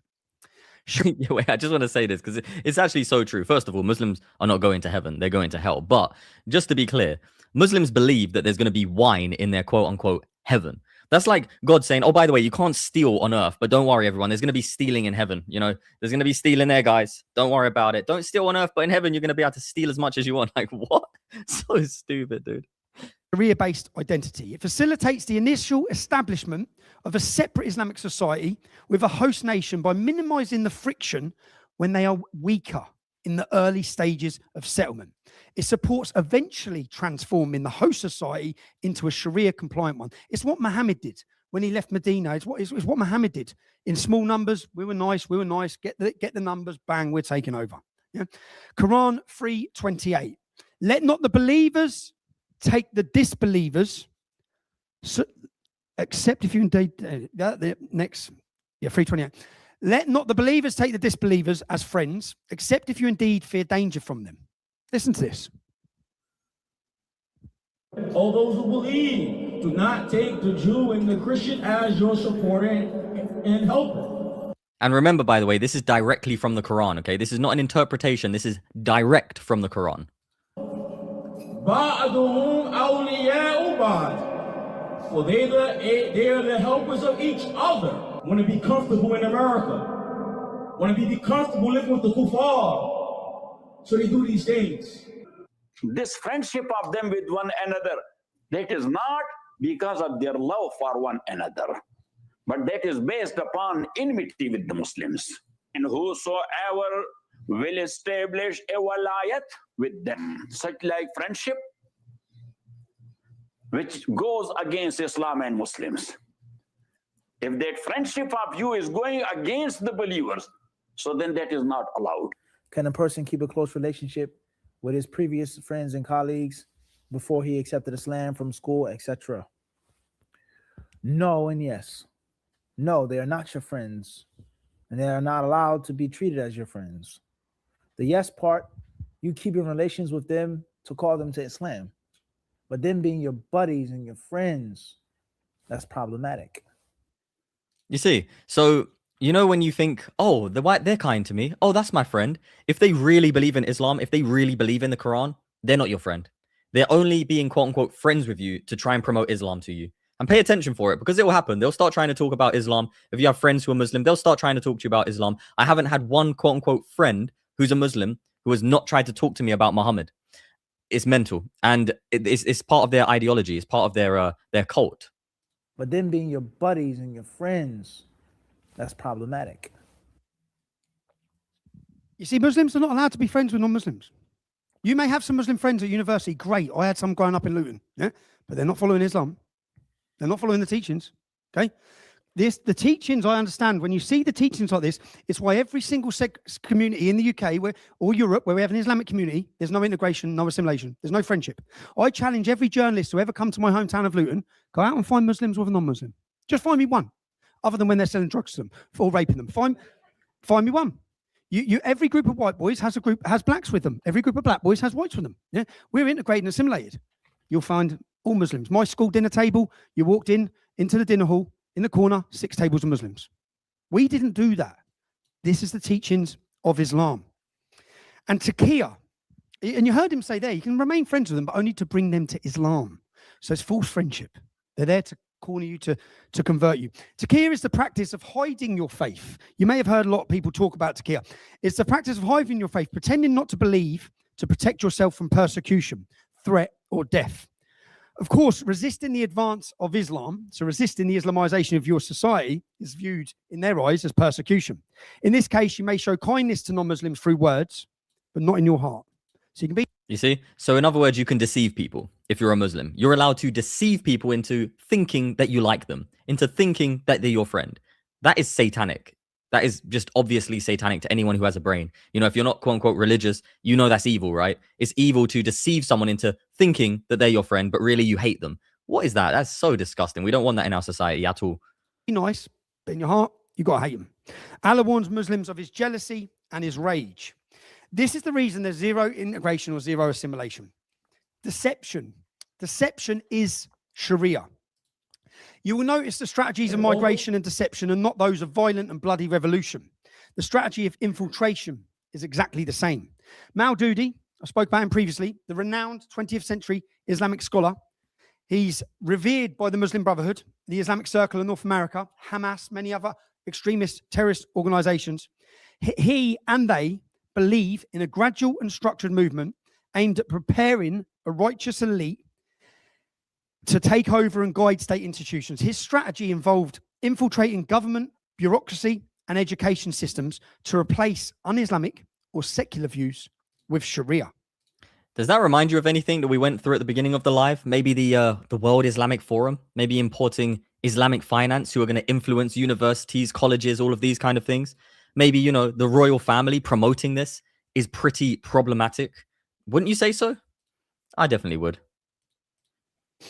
Our victory is going to be one person after another. These Generation Z and millennials and these under the age of 35, within a decade, they're going to be the CEOs. They're going to be the congressmen. Within 20 years, they're going to be in the Senate and in the White House. You can use democracy to remove democracy. The majority view throughout the world of scholars from all schools of thought is that democracy can be used instrumentally. Now, there's a difference between using something instrumentally as an instrument and believing it's true fully. We make a decision to remove democracy through democracy. And you see, and that's exactly what they're doing right now. And that's why you see this alliance with the left and Islam. That's why they're continually pushing for this alliance between the left and Islam. Slowly, the left are realizing that they're being used, but they always have these sellouts, these people who are willing to just shill for Islam for a paycheck and just sell out people because they're desperate for money. You know, the love of money is one of the roots of evil, right? It's definitely a root of evil, and it's vile. We make a decision. The love of money, actually, should I say. To remove democracy through democracy. And we are ready to move to the next phase. We have to dedicate professional resources to inform the public systematically about this faith. 4 years from now, the Muslim community will have new 4,000 journalists. We will have 4,000 filmmakers, 4,000 lawyers.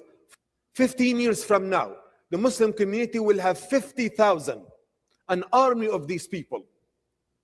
They will design our image. They will protect the truth and the news. Most likely, many of these people will run for public office and they will become lawmakers. We can have in 10 years, at least 40 to 50 members of Congress. That's what they're aiming for. Don't be deceived. That is what they're aiming for.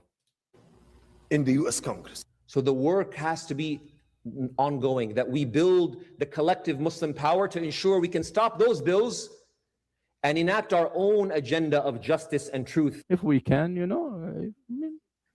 we will take it, but in means that the law allows us. I'm here so I can convert America. Yeah, evil. That's their Absolutely plans. evil. They're very Yeah. open about it. They're not hiding it. Do you know one of them gentlemen care? They're advising your American government. They have been for the last 30 years. Okay. Let me show you how this plays out in the UK. Former Secretary of State for Justice and now Secretary of State for the Home Office. That's our Home Secretary, Muslim. Mayor of London, Muslim. Leader of Scottish National Party, Muslim. First former Minister of Scotland, Muslim. Chairman of Ofsted. This lovely gentleman is in charge of all education in Britain. Okay. And you wonder why the schools are going downhill and serving halal meat. Maybe because the person in charge of Ofsted is a Muslim. And he doesn't even seem to be a quote unquote moderate Muslim, does he? No, this guy clearly believes in the actual real Islam. And he's pushing it very, very, very aggressively. Yeah. And I could... Mental. And if I had the time, I would go through every mayor across the UK who is now Muslim. These same plans are being implemented across the United States of America. In America, you have, Andre Carson, Ilhan Omar, hopefully not for long anyway, but Rashida Tlaib, Latifah Simon, and of course, Mandani. The call to prayer across New York will be the least of your worries. مرحبا، أنا اسمي زهران ممداني وعم رشح حالي ليكون العمدة الجديد في مدينة نيويورك. بعرف شلون تفكروا، شكلي كأني صهركم من الشام. Wait, why do he speak in Arabic in New York? What's going on here? Is he speaking to the Americans or is he speaking to the Arabs? Pretty obvious, right? بس العربي تبعي بده شوية شغل، بس بوعدكم إني راح أشتغل بكل جهدي. أنا منكم وإليكم، سنراكم. Hey, this is the only Muslim running for mayor. Oh yeah, watch this. This is so damning for them. We win, we'll be the first Muslim ever be mayor. That's what it is. We go to the mosque, we organize the mosque, we get the imams to tell people, go vote. We get Joe around to go there and talk to them. That's how we do it. That's how you do it. We go to 100 of them in a week. Look, he even admitted it. Look, he said that's how we do it. So they literally manipulate the people in the mosques and they bring in the left to their mosques to just deceive people. Go vote. We get Joe around to go there and talk to them. That's how we do it. That's how you do it. We go to 100 of them in a week. 100 mosques. And we get young lesbian white women to go and give out flyers in the mosque. So good. You see that? They literally admit it that they use the left. They use, as he said, young lesbian white girls, he called them, to give out flyers at the mosque.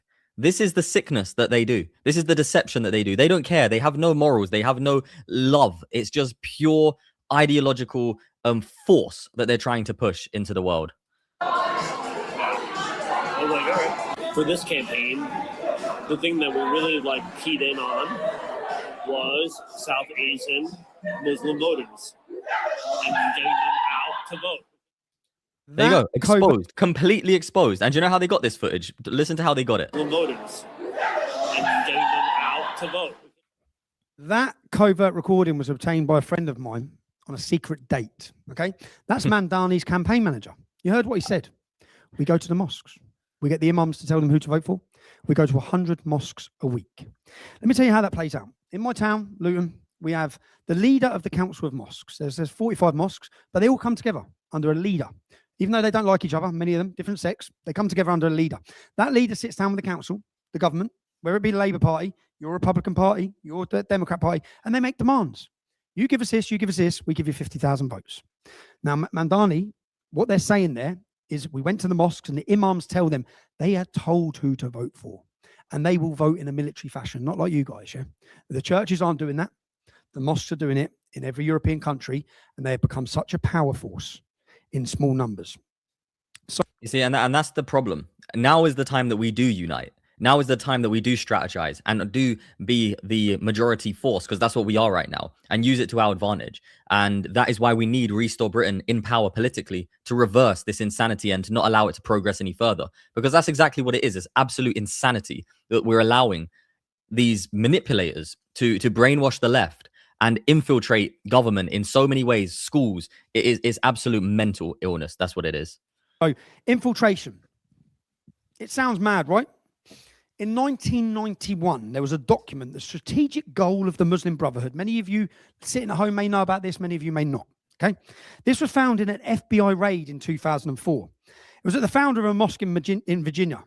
The document explained their work in America. This is a plan in the United States of America. And their plan, let me show you on a slide. A kind of grand jihad, this is in a document found by the police, in a plan for the United States that's been going on for 30 years, 4 years. A kind of grand jihad in eliminating and destroying the Western civilization from within, sabotaging its miserable house by their hands and the hands of the believers. That document was found 22 years ago. Listen to this. Yeah, this is mad. Our Absolutely objective, mad. our final objective, is to create our own Islamic systems, and not only create Islamic systems for Muslims, but to look at all the other people who are sharing this country with us as potential Muslims. And in that long-range process of making America Muslim, all of America Muslim, then we have to have some actual short-range goals and be very calculated about it, or else we will not accomplish our goals. You see, they are telling you openly this. And you know, the thing is, if you repeat this information, then you're the Islamophobic person, apparently, according to these insane lefties. But the Muslims are allowed to say it themselves. You're just not allowed to tell people this is what they said. Mad. Calculated about it, or else we will not accomplish our goals. 1989, C-SPAN, on the channel C-SPAN. They're not hiding this. They've never been hiding this. They're telling us quite clearly they will use democracy, they will use our suicidal tolerance to destroy our Western civilization. Yep, whilst we that's what they want to do. Infiltration is Sharia. And the infiltration goes hand in hand with the total Islamification of your country. Start anywhere you like. Halal, for example. The entire... Okay. We have to skip this part. That's the thing about Islam. Sharia wants halal meat, you see? And that's what they do when they make halal. I can't show you the videos of it, but they cut the throat of the animal and the animal suffers and it bleeds out. This is one reason I say don't support halal meat at all, because it is a barbaric, evil, disgusting, cultish way of slaughtering animals. It's absolutely disgraceful.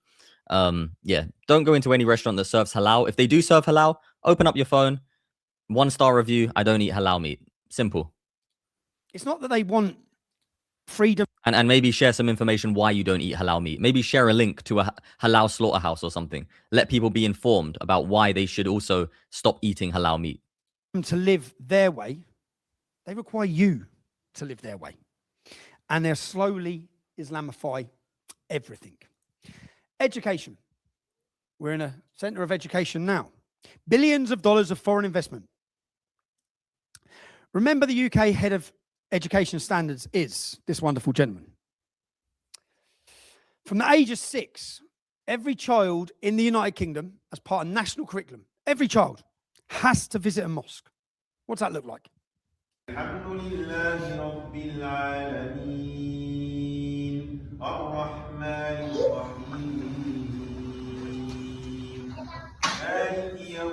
This is disgraceful. This is absolutely disgraceful.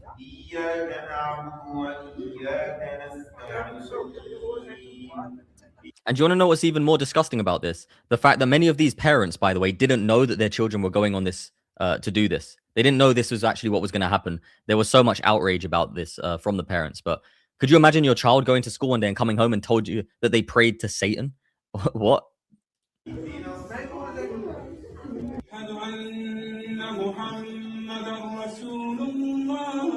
It's coming in. We found out that a document called Sharing the Journey, Faith Sensitivities, was sent to head teachers in the North to tell them that figurative imagery of humans is considered blasphemy for Muslims, that they should start considering to protect their Muslim and other faith pupils. So, for example, they should have single-sex women, not mixed women. But they should also not give children roles in nativity plays that might make them feel uncomfortable. And they shouldn't, in lessons, use drawings of Jesus, because Jesus was actually a prophet for Islam, and that might upset everybody. Can you believe that? They don't want us in a Christian nation to draw Jesus. They don't want our children to draw smiley faces. Anything that depicts a face, you're not allowed to draw it in Islam because it's quote unquote haram. It's against their false god. They're not allowed to play music. You know, all of these things. It's just such an oppressive, wicked cult. That's right. And this is happening. This is coming to the United States. Okay. But this is national curriculum in the UK. This is every single school child. They're taken to mosques in the name of diversity and understanding. They're given homework. Some of these examples, which are going to sound unbelievable, homework given to children at school who are 10 or 11 years old, was to write to their parents to inform them that they have become a Muslim. They're also invited to wear the hijab. When women in Iran are fighting and dying to take off the hijab to free themselves, they're being slaughtered, and our children are being made to wear it in schools across Europe. And Qatar. The money flows in from Qatar. Oxford University, King's College London, Imperial College London, Queen's Mary London, Cranfield, Northumbria, Reading, Aberdeen, Liverpool, Derby, Ulster. They support Arabic teaching in British schools. Qatar is funding all of our education system. Yeah. And Georgetown University. It's exactly the same here. Georgetown, Northwestern, Virginia, Commonwealth, Texas A&M. And look what's happening on university campuses across the United States. Yeah, and that's the thing. When you follow the money, what does it go to? Qatar, the Muslim Brotherhood, funding an education system that is brainwashing people into believing in a cult. The universities have been infiltrated all across America, Canada, and United Kingdom. Mainly America, though. A lot of the American universities have been pretty much infiltrated to the core at this point, especially the well-respected ones. Look what happened after October 7th. Look what we saw in every single university, in every single Western capital nation. Let's be clear. Qatar is not your friend. Their money buys influence. They shape the teaching agenda. They brainwash young minds. Or take the law. There's a pressure to consider Islamic views or just allow Sharia law in their own communities. Say for family matters, little boy. No, it definitely is not false. There is a lot of evidence that I can show you in the future that American universities have been funded by Qatar and they have been infiltrated by Muslim organizations. I can prove that to you on another live stream, and I have done in the past as well. So no, it definitely is true. A little, inch by inch. I'll come back to that in a little while. There are over 100 Sharia law courts operating in my country at home. Building mosques. That's a massive mosque in Texas. Please don't think of mosques as the equivalent of churches. They're not. They are command and control centers. They control the Muslim population. They tell them how to behave, they discipline them, and they tell them how to vote. Minareler süngü, kubbeler miğfer. Minarets are the bayonets. Camiler kışlamı. The mosques are our barracks. The believers are the soldiers. Müminler asker. The dome is the helmet. Biz ki imanıyla övündüğümüz ecdadımız titretici şeylere hiçbir gün diz çökmemiş. Again, you don't have to listen to me saying what the mosque is. That's the leader of Turkey. It's a NATO ally. Okay, he's telling you quite clearly that it's a barracks. The mosque is our barracks. You know, every single Islamic jihad war, every one of them. Where does it come from? It's launched from a Friday in a mosque all the time. Okay, very different to churches. You can't confuse the two. And in the UK, the majority of imams, 90% of them cannot speak English. So the imams in the mosques cannot speak English. Most mosques, 844 of them, in my country are Deobandi. That's the same sect that gave birth to the Taliban. Most services are preached in Urdu. Who's funding these mosques? Who's funding the mosques in Texas? Who's funding the mosques across the United States? All this comes under the banner of religious freedom, tolerance and diversity. You see, and that's why we need to actually make people realize that it's not a religion. You know, any ideology that is political and is seeking to infiltrate the Western democratic system needs to be stripped of its religious title. It can't be classed as a religion because there's too much protection under that. And it's very deceptive to, could you imagine if you started a political party and you said that we're a religion, how deceptive and how much power that gives you? because it frees you from a lot of the obligations and it gives you protective status in certain areas which you don't deserve because you're a political party. Well, that's how people need to start realizing that that's what Islam is. It is literally that. Use your freedoms against you. And don't forget their massive investment strategies in assets in the UK. The Shard, Canary Wharf, Harrods, 4,000 land titles. Qatar owns more land in our capital city than the royal family do. Stakes in Heathrow Airport, Barclays Bank, British Airways, owned by Qatar. Sainsbury's supermarket, the second largest supermarket in the UK. Yeah, Starmer shouldn't be in power anymore. He should have been, what's that word? Removed from power a while back. He should have stepped down as well. Absolutely disgraceful guy. Selfridges, all these things by influence and by control. And by the way, you can forget having dogs. Okay? Forget having dogs. Let's see Hadith. Sahih, authentic, again. Angels do not enter a house wherein there is a dog or a picture of a living creature. This is not. This is why they are continually trying to stop you walking your dogs in parks in quote unquote Muslim areas. That when you walk through certain parks, you'll see signs that say, this is a Muslim area. Don't walk your dog here. Why? Because they hate dogs. Because Muhammad told them that dogs prevent angels from entering homes, and that apparently black dogs are the devil. This is the type of delusion that these people are under. Authentic hadith. Dogs are considered ritually unclean. Another example of forcing their culture on an entire society. Have a look at this. Yeah, I can smell that. Do you mind eating that somewhere else? I'm fasting. That's not my concern. Yeah, but I'm fasting though. So why are you out? What do you mean why am I out? If you're fasting, you should be indoors. Yeah, but I'm eating my lunch and you come and disturb me. Yeah, That's far. yeah, but I can smell it. Like, with no respect at all, we don't care if they're fasting. Do you know what I mean? It's not our problem. We don't care. We as Christians are actually told to do the opposite. Jesus said, when you fast, don't tell people. Make it obvious that you're try to make it seem as if you're not fasting because you're not trying to draw attention to yourself. It's something between you and God. But what these people do, because they are narcissists, is they follow a narcissist anyway. They try to tell everyone they're fasting. It's so disgusting.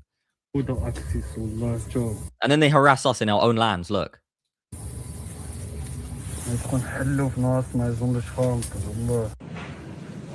come you're eating, boss? It's Ramadan, boss. Huh? Yeah, sorry, brother. It's Ramadan. This is no good. And why is this absolute melt saying sorry? Like, why would you apologize if a Muslim walks up to you and tells you, when you're not a Muslim, that it's Ramadan? I would literally respond, I don't care. Get away from me. I'm a Christian. I believe in Jesus, not your cult. These people are so cowardly, and they're part of the problem because they don't actually confront people and they just bow to these basically oppressive people. They're ultimately trying to subjugate you. It's what they're commanded to do. Ramadan. Muslim. I know, brother. Sorry. You're Muslim, yeah? No. No, I could show you video after video after video. I'm trying to get you to understand that when it becomes a dominant Islamic community, you don't need the imams handing down the punishment for Sharia, because it will be handed down and confronted by the followers who want Sharia. Islamification of every aspect of your life. This is Sharia. That's a great point as well. Muslims don't know the meaning of fasting. All they do is they just eat so much food in the morning and then so much food at night. Like, that's not fasting. That's just delusional, like the rest of their cultish ideology. Now, terrorism. Terror. Terror is a major part. Have a look at the Quran, 8:112.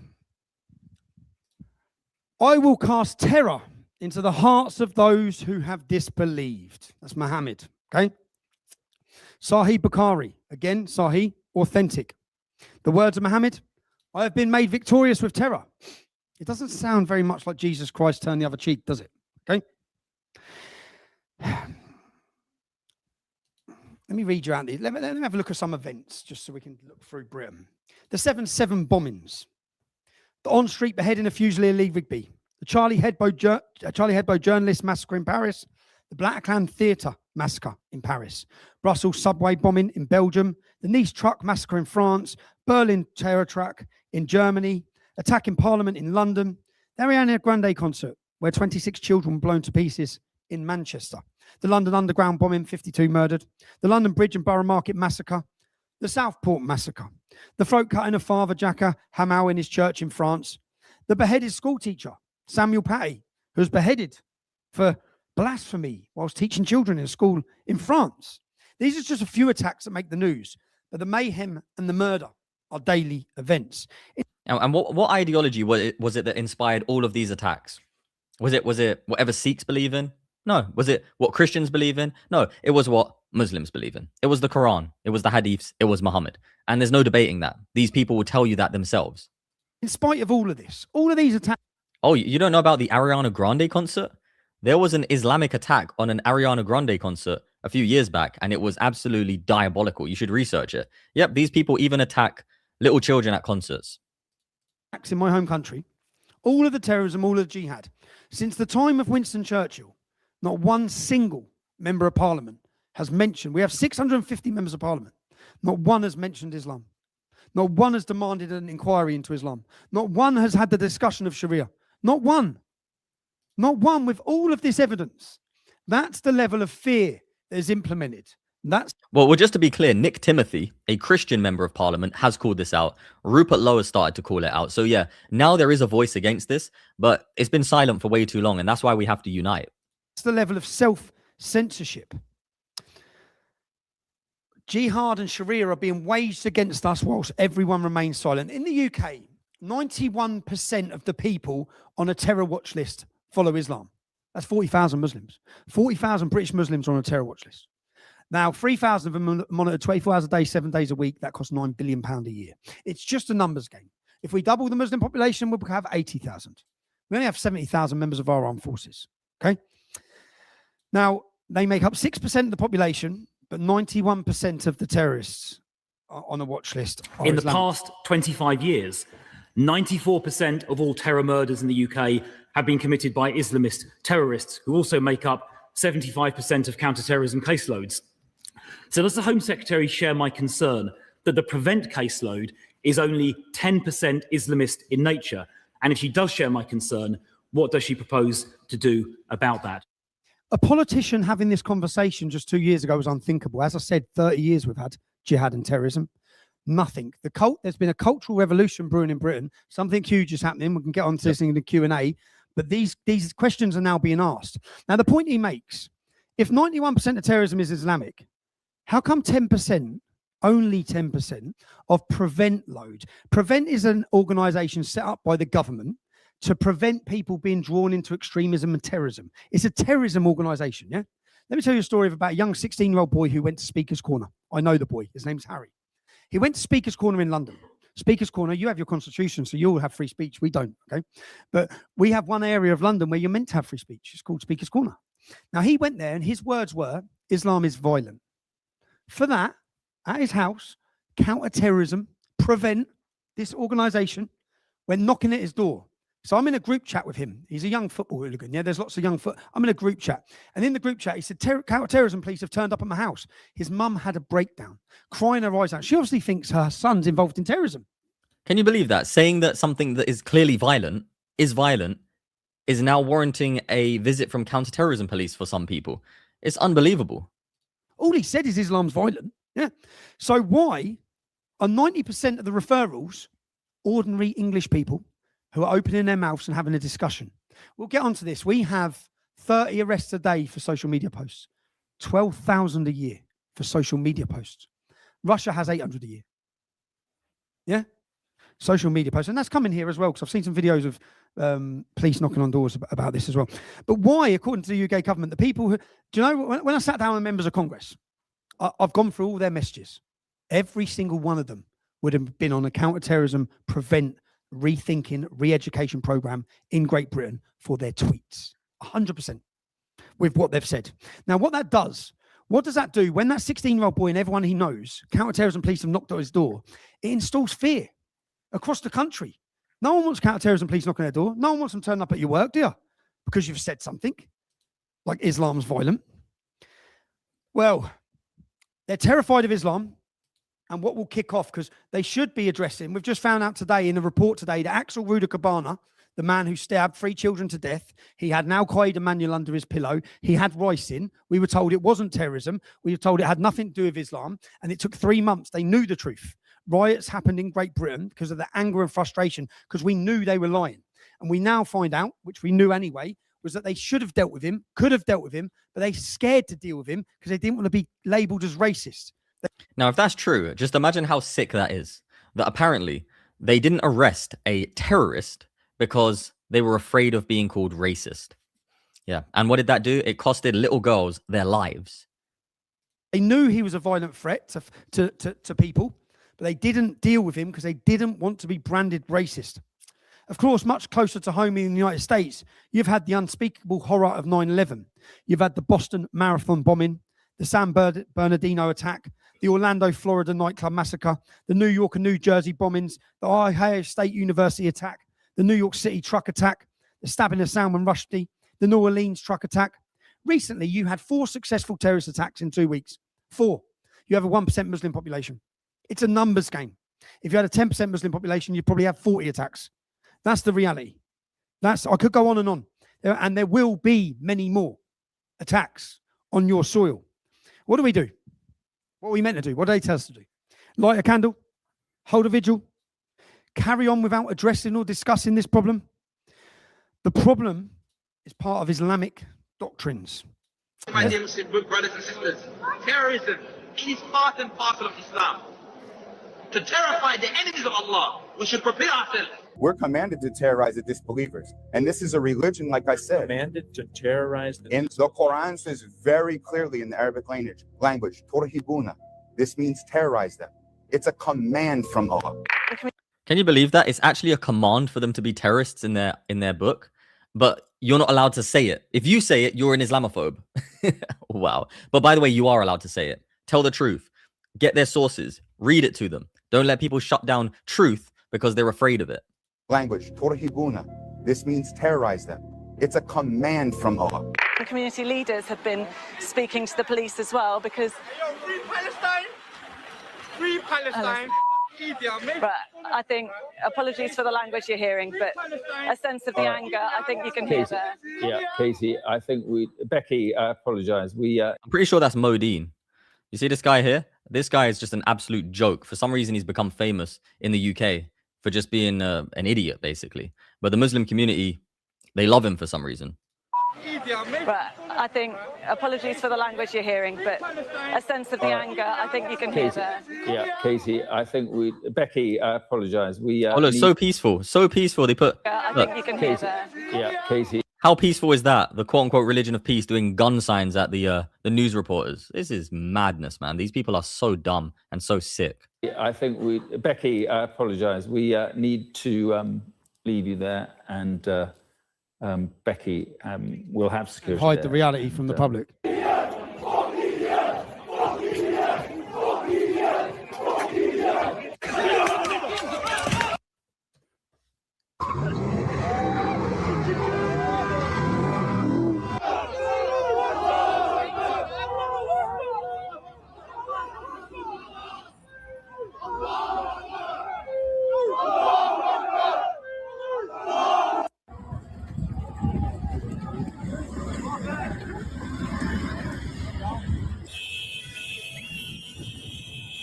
By the way, this is England. This is London, Birmingham, Manchester. This is what it gets like. Genuinely. I grew up in London and it started getting mental, so I moved out, but for various other reasons as well. But yeah, it's a disgrace. Don't let America get like this.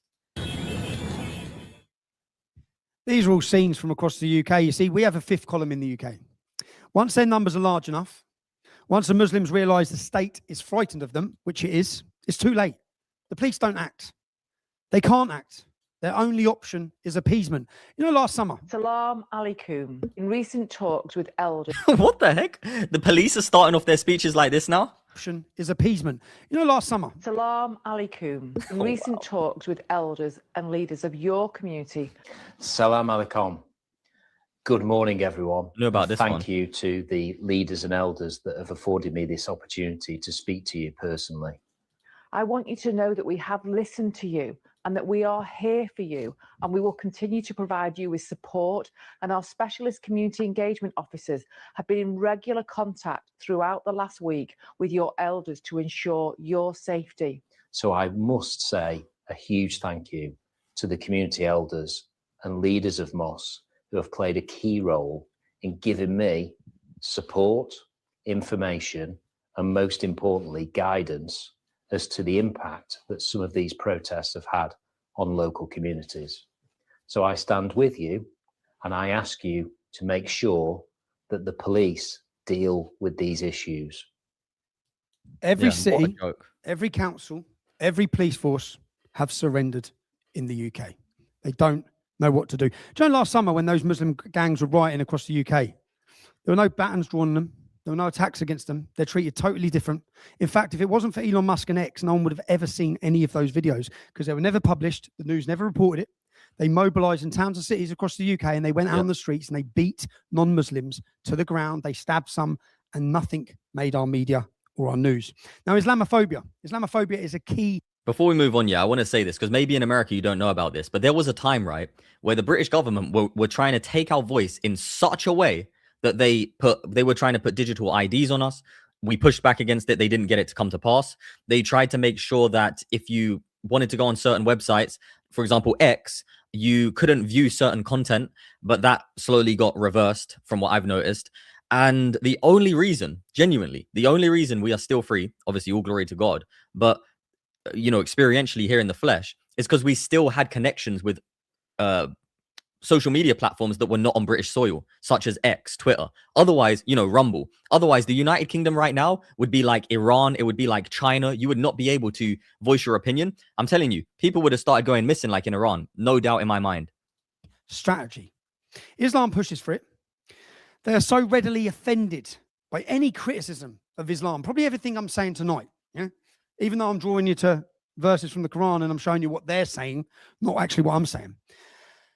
They want to prevent any examination, any criticism of their ideology, which is the motherlode of bad ideas, in the famous words of Sam Harris. Criticism of Islam is branded as hate speech in the UK. You can get arrested. As I previously told you, 30 arrests a day, 12,000 prosecuted a year. The government embraces the term Islamophobia. Since I've been in the United States, they've passed a new SAR. And this is at the misguided hope of keeping the lid on dissent. The UK has implemented an Islamophobia definition.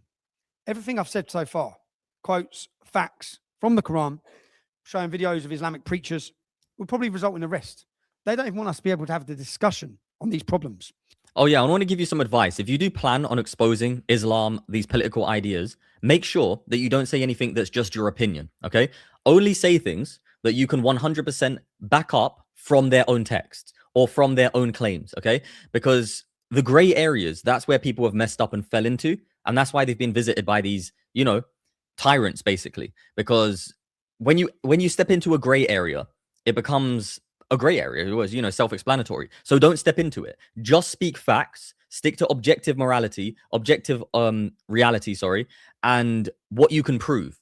So, Muhammad, in their own sources, married a 6-year-old, consummated it at 9. Their own sources, they can't do anything against you for saying it because you can point at their sources, right? Muhammad had slaves. You can point at their sources. You get what I mean, right? Only point at what you can prove. Just some advice. And it all has a chilling effect. It creates a spiral of silence. People see the consequences of speaking out, like I told you earlier about the 16-year-old boy at Speaker's Corner. People see what happened to him. Crushing dissent does not bring peace. It does the total opposite. It fuels anger in people who are not being heard. The majority of us whose lives are being destroyed. Many of you will know the same effect is already here. It's a genuine fear. Fear of being ridiculed, fear of being cancelled, and increasingly in the UK, fear of losing your job, or being arrested, prosecuted in prison. Maybe for some students. Does the sound keep dipping off? I heard someone say the sound keeps dipping off. Let me know if it is, and I can quickly refresh. Fear of losing your position in the university for speaking openly and freely. Your intelligence agencies in the United States, see, because speech is everything and words matter. Let me just show you this. Right. The CIA, the NSA, FBI, the DHS, the Department of Justice. Internal docs show entire intelligence community warned to avoid problematic phrases on Islamic terrorism. So Islamic organizations, extremist ones, who you saw some of them speaking earlier, have been lobbying your security services when Barack Obama was in, and they were successful in having the word jihad removed, Islamic terrorism, okay? Certain phrases, Islamic extremists, They don't want to hurt Muslims' feelings. You're not going to be able to deal with the problem if you can't even talk about the problem. Yeah, you see, this is what they want to do. They want to take away our voice so that we can't criticize it. But they can't. They can't do that because there's too many people who know the law and are too intelligent to allow this to come to pass. But there still needs to be unification. Everybody needs to unite against this insanity, because when you unite, they don't get their way. You see how easy it was to unite against digital ID? Now everybody needs to unite against this ideology and push back against it legally, intelligently, and get things put in place that doesn't allow it to progress any further in our land. It started with Obama, and then Biden doubled down. So let's just say it how it is. Islamic extremists have been advising the United States government on how they can talk about Islamic extremists. You're not even allowed to use certain language now, or you'll counter-terrorism legislation. And when they say you, or I, or any of us are Islamophobic, 64% of the Quran talks about us. We need an opinion on it. We need to understand it. It talks about how we should be fought against. It talks about how we should be subdued, how women, including our women, should be treated. Of course, we're going to have an opinion on their instruction manual that tells them how to conquer and subdue us. Yeah. It's intimidation, the silencing, and it has horrific consequences. Yeah, facts. And you know what? If you're standing against this evil, when the future generations look back on this generation, because history will be recorded and we will be the conquerors, so it will definitely be recorded by us. That perspective that the left hold right now will be seen as such a sick, wicked thing. And you will be on the right side of history. You will be seen as the heroes, the people who stood up for truth and didn't allow those generations that come after us to actually, we're going to allow them to actually have a good life, a peaceful life. They'll be grateful to us and they will despise the Keir Starmers, the King Charleses. And that's just a guarantee. That's a fact. So you're on the right side of history. Hallelujah for that. Islamic gangs raped their way through my country for 40 years. Thousands of young white girls raped, pillaged, murdered, tortured in every town and city, covered up by the police, social services, local councils, members of parliament, the government itself for over 40 years. I've made a 5-part documentary series called The Rape of Britain. It's a 5-part. You can watch them at trfilms.co.uk.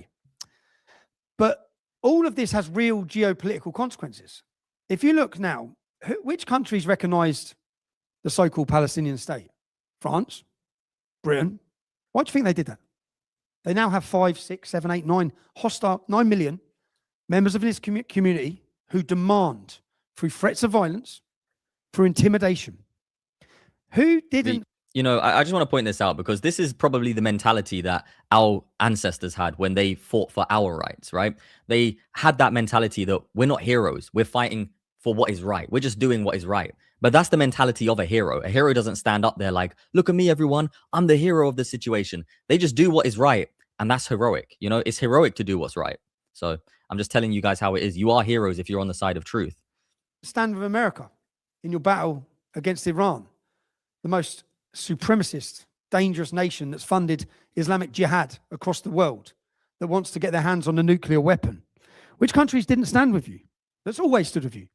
France, Britain, Germany, all the countries that have imported millions and millions and millions of Muslims into their country who are hostile to them. They're terrible. What happened to this guy here? What happened to John Hay? What's he raging about? He can't find the live chat. Terrified of the violence that would erupt on our own streets if they stood by their principled values and stood for the truth. We have imported a 5th column, more men than the police and the army put together, organised, trained and ready. The UK government know, it's factual, same as your borders when Joe Biden had them open. They were open to Al-Qaeda, ISIS, the Taliban, the Houthis, the Iranian Revolutionary Guard. These are all facts. We know they're coming through our borders. They're on our shores, they're armed, and they're on our soil. Do you know ISIS? 4 times as many British Muslims in a 3-year period went to fight for ISIS than have ever joined our British military in 50 years. You know, even that quote there, I agree. It's like the Twilight Zone. I even said this the other day. It feels like we're living in a parallel universe, even though I don't believe in that stuff. It feels like that, right? It feels like we woke up one day and the world had just shifted into a group of insane people somehow running the world. 4 times as many went to join. You know, in research in the UK on how Muslims think, 64% of British Muslims would not report on a fellow Muslim joining ISIS. That's the majority again. Every Western nation needs to recognize we're at war and take these enemy combatants out. Intimidation. Intimidation is Sharia, and Western civilization is at stake. Elements of Sharia. So let's now turn to the specifics of Sharia or Islamic law, because to implement Sharia is to establish Islam in the nation. It's happened in the UK. All the strategies mentioned, every one of them I've gone through, they're deployed in Britain. There's over 100 Sharia law courts or councils in the UK right now dispensing Sharia or Islamic justice. And did you see the other day, if you watched my other live stream, there's actually a job application put up on the government website for people to apply to work for a Sharia council or something. Like, that's a government advertised job. Now, the all-party parliamentary group, they've done a report and a commission by the Home Secretary in 2018, so 8 years ago. And their report concluded they have no idea exactly how many Sharia councils are operating in the UK. It's not a surprise. Cultural change is required to recognise women's rights. Their rulings are at odds with English law, but banning them is not a viable option. Why? You see why? The reason why is because they are classed as a religion. A political ideology has got itself a religious status. That is why, okay? And that is the part that we have to tackle legally. Honestly, that's the solution. To tackle this political ideology legally and get it labeled for what it really is, and it will prevent it from operating, and it will ultimately reverse the situation. They will self-deport at that point. Sharia courts should regulate themselves. That's what the Home Secretary's report investigating these Sharia courts in our country, that was the advice. By the way, the panel of this group that investigated the Sharia courts, well, there's a Muslim theologian. 2 of the 4-person panel members, including the chair, were Muslims, and the named advisors to the panel were both Muslims. Genius. So the government instructed Muslims to tell us how to stop the Sharia law courts that they all follow and adhere to. Insanity. America, not sit down with imams to work out how to stop Sharia law in the United States of America, because they all want it. And in the UK, those Sharia law courts, they're still operating. Because under Islam, there can be no man-made law. There is only Sharia. I'm now going to briefly touch the 9 manifestations of Sharia that demonstrate it's completely incompatible with your current laws, your freedoms, your equality under law, democracy, and the nation state of America. I want to be fair. Sahih Muslim, one of the authentic hadiths, let's see. It is not permissible to take the life of a Muslim. Okay, sounds good. Except in one of 3 cases. The married adulterer, a life for a life, a revenge for a murder, and the deserter of his din, the deserter of Islam. That means if he changed his mind, by the way, yeah? So in other words, if somebody becomes an apostate in Islam, they can lose their life, right? They're not allowed to leave Islam. And that's the only reason that ideology even still exists. No doubt in my mind. If that was not a law in Islam, it wouldn't even exist anymore. But then you can kill him, okay? Islam is clear about killing other Muslims. You mustn't do it unless they leave Islam, or they're married and have sex outside the marriage, or revenge for murder. If you're not married and have sex, as part of Islam puts it, illegal sexual intercourse, you just get 100 lashes. I guess that's fair.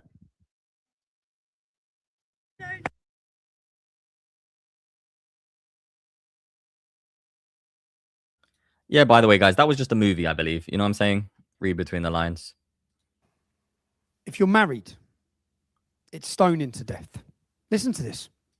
Okay, so obviously these parts I'm not able to show you. You know what I mean? But yeah, let's skip to this one. Something's gone wrong in that marriage before they've even started. Let's look at the Quran 65:4. And for those who have no courses, periods, and they are still immature, their iddah, that's their prescribed waiting period, is 3 months. That is Allah, Muhammad, telling Muslims how long they have to wait before they remarry a child that hasn't yet started their puberty. Of course, child marriage had to be allowed by Allah because the authoritative hadith, the Sahih, the authentic hadiths, collections record numerous times that the Prophet Muhammad married her when she was 6 years old, and he consummated that marriage when she was 9 years old. So Muhammad married Aisha at 6. Again, not Tommy Robinson's opinion. This is authentic Islamic scripture. It's authentic. It's what they believe. And then in other words, Muhammad was a pedophile, right? There's no point sugarcoating it. If somebody today was to marry a 6-year-old and consummate that marriage at 9, they would be a pedophile. And some of the arguments that these Muslims come up with are absolutely insane.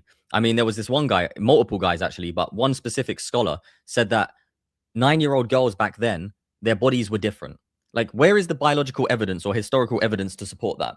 They're just trying to make excuses to explain away why Muhammad is a pedophile, because they claim he's the best example for mankind, and clearly he's not. He is the worst. He raped her when she was 9. Sahih Bukhari and Sahih Muslim both translate that. Remember, he's the perfect example for all of mankind at all of time. Listen to this. Okay, so what's the proper counter argument to these people who want to accuse the Prophet ﷺ of some kind of misbehavior because of his marriage to Aisha, and they want to compare it to animal? Okay. So there are a number of responses to this. Number one, Aisha anha was matured. She was physically mature at age 9, and that's very different than people who want to molest little kids in the closet. Okay, that's not the same as. I mean, what sort of sicko looks at a 9-year-old that way? Just, you know what I mean, objectively. Marrying someone who is physically mature. This is a myth. Again, an image that's, oh, a 9-year-old is like a little toddler. No, a 9-year-old who has gone through puberty is not a toddler. And you can go to the public schools and they're sexually active. Ew. Oh, these people are sick, man. An investigation by ITV has uncovered disturbing evidence that forced marriages for underage girls are being sanctioned by the leaders of some of Britain's mosques. Investigators from the Exposure programme found that out of 56 mosques they contacted, 18 would conduct a ceremony involving a 14-year-old girl. She's 14. Sharia ne taur te, alhamdulillah, she's legal to get married. There's nothing against that. We're doing it because it's okay through Islam. Covered up, Parwana whimpers as her mother holds her. This is your bride. Please take care of her, says Parwana's father. Of course I will take care of her, replies the man. His large hands grab her small frame. I mean, yeah, I know. I've been angry about this multiple times. I still am. But the point is, we have to tell people this. We have to let people know this is the sickness that is being imported into our country, this ideology, that they think this is okay. They don't only think it's okay, they think it's good. This is happening in Britain. This is happening in America. Do not be deterred or fearful of speaking about this through accusations. Tommy Robinson's a racist. I saw on the banners outside here. I don't care. Call me what you want. Yeah, this is wrong, and it's happening, and it's growing, and it's going to continue to grow, and it must be challenged. In fact, there is no minimum age in Islam for marriage. Every major Islamic school of thought agrees with me on that. Yeah, you saw 40% of mosques in the UK will marry children who have not even met adult men with children. And his words in that undercover recording. No, British law. No, this is not allowed in British law, but we don't care about British law. Sharia. We care about Sharia. Child marriage is Sharia. Beyond sex and child marriage, what does Islam and Sharia, what else does it have to offer? Women's rights. There's a lot to say here. Muslims will tell you men and women are equal but different, which doesn't sound unreasonable, does it? Sounds quite fair. But let's have a look at what the sacred texts say. Quran 4:3. Husbands can have up to 4 wives, not the other way round. So we can marry 4 women, you lot, just 1. My local imam has 3 wives and 14 children, and we're paying for every one of them, yeah? Quran 33:50. Interestingly, Allah told Muhammad that there was no constraint on the number of wives he could have. He had 12, yeah? Muhammad had 12. Does anyone else think some of the revelations from Allah are a little bit suspicious? Yeah, they are definitely suspicious. That's what I was saying earlier. Like, this guy was clearly a lunatic who somehow just manipulated people into handing him power. And then he just tried to get what he wanted out of it. He realized, oh, he can give one rule for them and one rule for himself, because all of these idiots, 7th century pagans, thought that he was hearing from God, when really he was just grabbed in a cave and was clearly mentally ill. And now we, you know, 1,400 years later, are dealing with the mental illness passed down, because that's what it is. It's a psychological delusion that is a mental illness. Even his wife, Aisha, the child that he raped, believed it was suspicious. When Allah said Muhammad could have as many wives as he wanted, and he could put off sex with one to spend more time with another, listen to what she said. I feel that your Lord hastens in fulfilling your wishes and your desires, Muhammad. So she cottoned on to this little barbarian. A husband can divorce his wife by saying talak 3 times. And we've seen videos of this in the UK. So if a man wants to divorce a woman, talak, talak, talak, see you later, get your bags, go, yeah? Whereas the woman, she has to go to the imam, and then she gets sent back to the violent husband so many times. Yeah, men have authority over women in terms of disobedience and requiring respect. Men are greater than women, you see. Men are greater than women. The list goes on. That's Quran 4:34. All these different Quranic verses tell them these beliefs. They're not making it up. If women misbehave, the Quran tells them, deprive that lady of sex. After you deprive them of sex, if that doesn't work, beat them. That's what it says in the Quran. How do they beat their wife? The next step is now you start applying pressure on her. Let her know that her attitude is not welcome. If that doesn't work, then the Quran says, وَضْرِبُوهُنْ. If that doesn't work, as a last resort, hit them. And do you want to know what's crazy? Do you know how they can treat their women this way? Because in their own countries, they deprive their women of education. If you look at Afghanistan, for example, it's a prime example. They prevent their women from being educated, so they keep their minds like the mind of a child. That's their goal. It's a sick grooming tactic. And the women who do actually have the ability to educate themselves, you know, some people have a higher IQ, and they naturally recognize, I don't like this system, this is weird, and they rebel, they get stoned to death. They get hung, they get crucified, all kinds of sick, barbaric punishments for women who realize that they have been sadly born into a country which is ruled by delusional psychopaths. And we can't allow that to happen in Britain, America, or the Western world anywhere. If that doesn't work, as a last resort, hit them. قضية الضرب دي شبهة خطيرة جدا. نعم. واحدة معانا مولانا. أقول إن الله كرم المرأة بهذه العقوبة، عقوبة الضرب. كيف؟ كرمها بالضرب؟ اي والله. مش معقول. كيف؟ قال نبينا صلى الله عليه وعلى آله وسلم ولا. Don't make her ugly. Don't beat her in the face. Just kick shit out of her body. ولا تقبح. By the way, that wasn't me commentating. I don't know where that commentary came from. Was that Tommy? Allah said. شوف كرمها. إن ضربها لا يضربها على وجهها حتى وهو يضربها لا يسبها ولا يشتمها. عجيب. Yeah, crazy, mate. Oh, your wives are a tilth for you, so go and plow them whenever you want. The wife has no option but to agree. When the man wants to have sex, she has to. You can have sex with your wife whenever and however you want. Now, the Hilali and Khan translations of the Quran, they explain in the footnotes, as long as it's not in the anus. That's what it actually says in the footnotes when they're talking about this. A woman's testimony is worth half of a man's because women are forgetful and have deficient minds. It's not me saying this. Muhammad said every part of this, okay? Maybe we should show the left this. And what would they do? They'll try and make excuses for it. Why do you genuinely think that they do make excuses for this, by the way? And by the way, thank you for everybody who actually perseveres through this and is on the side of truth, trying to expose this ignorance. Because notice, if everybody was to stand up and be like you, the world would be a far safer place already. And this invasion wouldn't have even started. But sadly, there's too many cowards in positions of power. But anyways, back to the point. Why do you believe that they do this? Let's listen. وأيضا عموما الرجال عموما أكمل عقلا.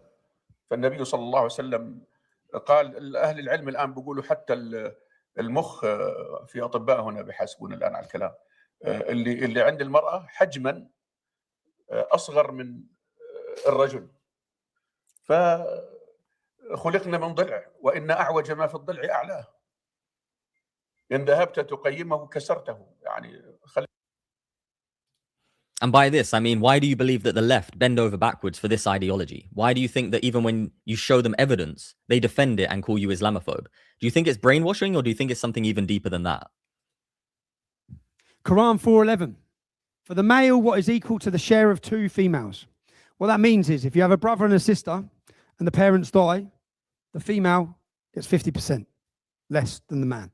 The boy gets double. Yeah, this is the equality in Islam.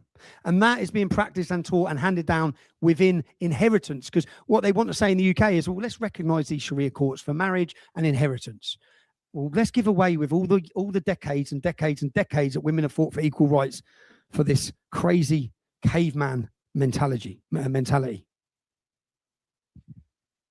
then we can see other verses. Let's have a look. Quran 24:31. And tell the believing women to lower their gaze, not to show off their adornment, except only that which is apparent, like palms of hands, or one eye, or both eyes for necessity, to see the way. Let them not stamp their feet so as to reveal what they hide. Don't get your breasts jumping, right? This is the Quran.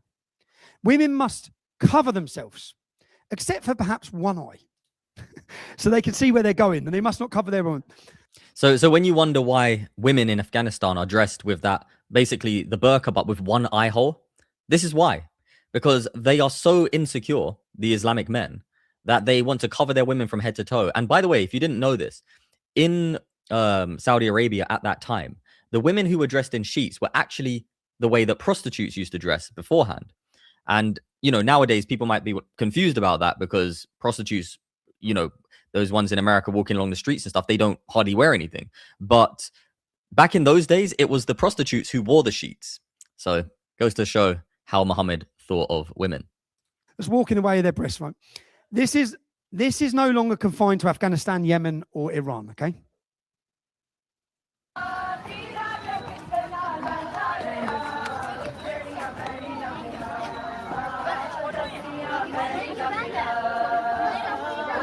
This is London.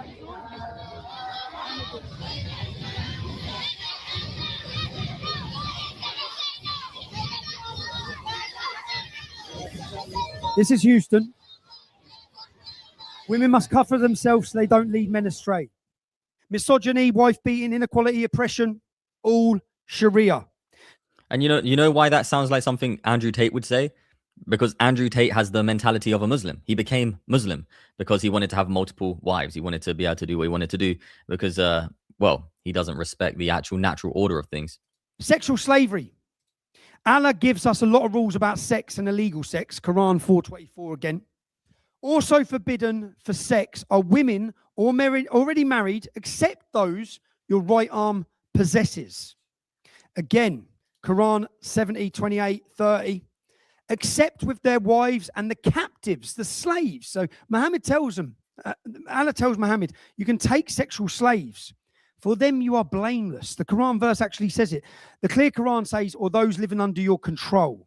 You're free. It uses the term malakat, to control or possess, which Allah also uses elsewhere in the Quran for the subjugation of animals. Yeah, literally. And I just want to point something out. I don't believe Andrew Tate is a Muslim, by the way. I personally believe that he is attracted to the fleshly wickedness of it, but he doesn't actually believe it. If you listen to the way he speaks, he don't really believe in that trash. Allah reveals the attributes of Muslims who will be successful to include those who guard their chastity, except from their wives or the slaves that their right hand possesses. For then they are free from blame. Allah makes it clear chastity is to be guarded except in the case of wives or women that they possess, those under their control, in which case we can engage in sexual intercourse free from blame.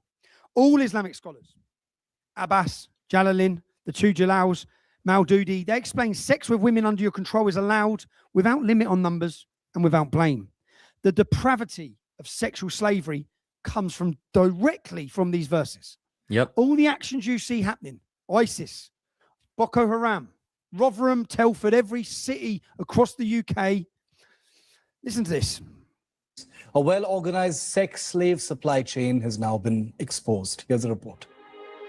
the Islamic State did not just come to kill our women and girls, but they took us as war booty, as merchandise to be exchanged. Female slaves as having a secondary status, even below this, and that their consent did not matter in this relationship. They were fully owned, and the master had the right to all of the woman. Look at this dumb woman. Relationship. They were fully owned, and the master had the right to. Look, she's nodding along, but really inside she's dying. She's thinking, "Oh, well, that's the end of her."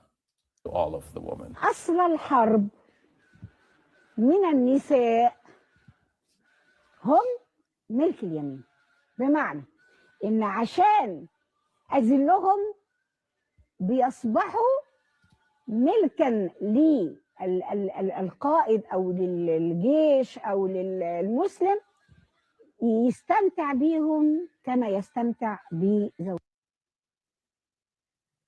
Now, Rotherham, the sex gangs, the rape gangs, all of these problems that are happening. Let me just give you some statistics. 3% Muslim men in the UK, 3% Muslim men.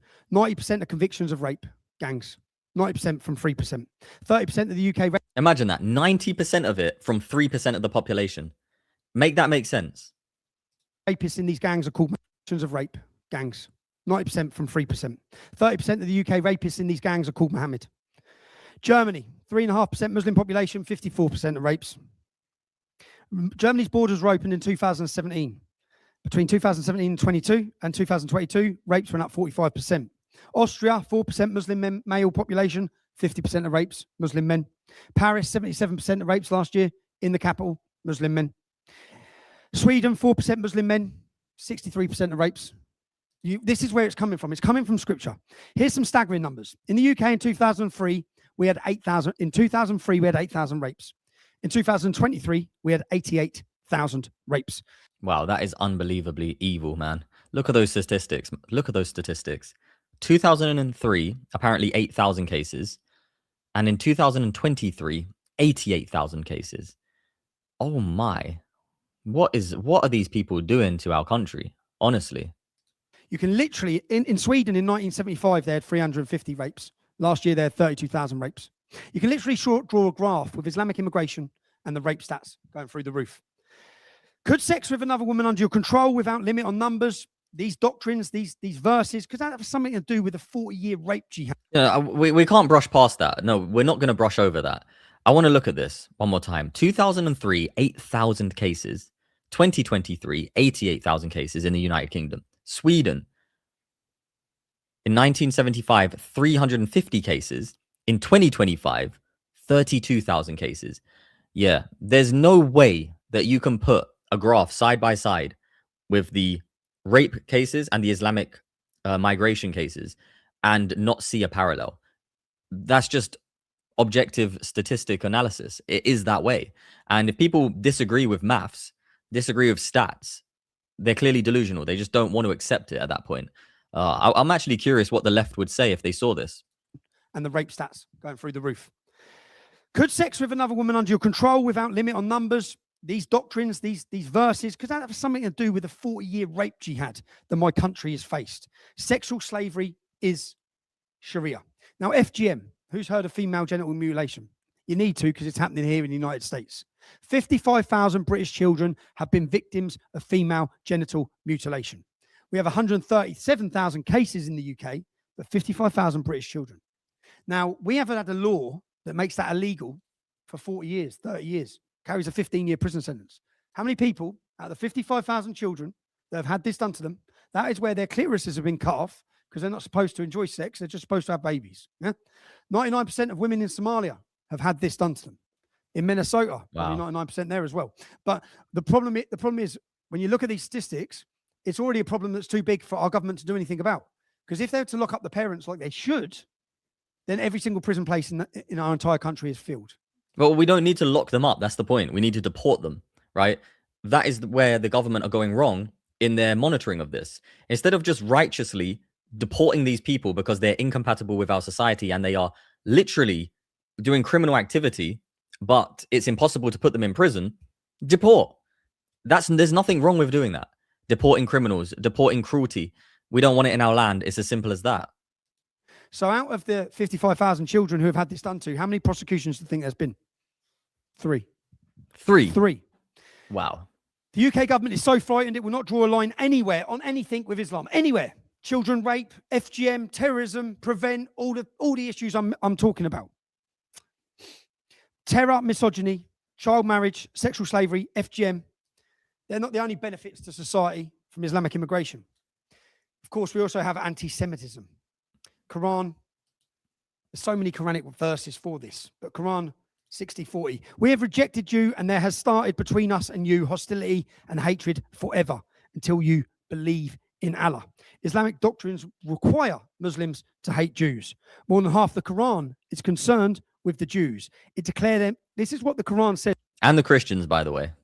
Is about Jews. So don't pretend it's about Israel. No one needs to pretend it's about 1948 or Israel. It declares Jews to be disbelieving, Muslim-hating, polytheists, shirk-loving, Allah-mocking, prophet-killing, covenant-breaking, sin-loving, witchcraft-practicing, warmongering, scripture-corrupting, truth-hiding, lying, greedy, money-lending, rebellious, blasphemous, hard-hearted people.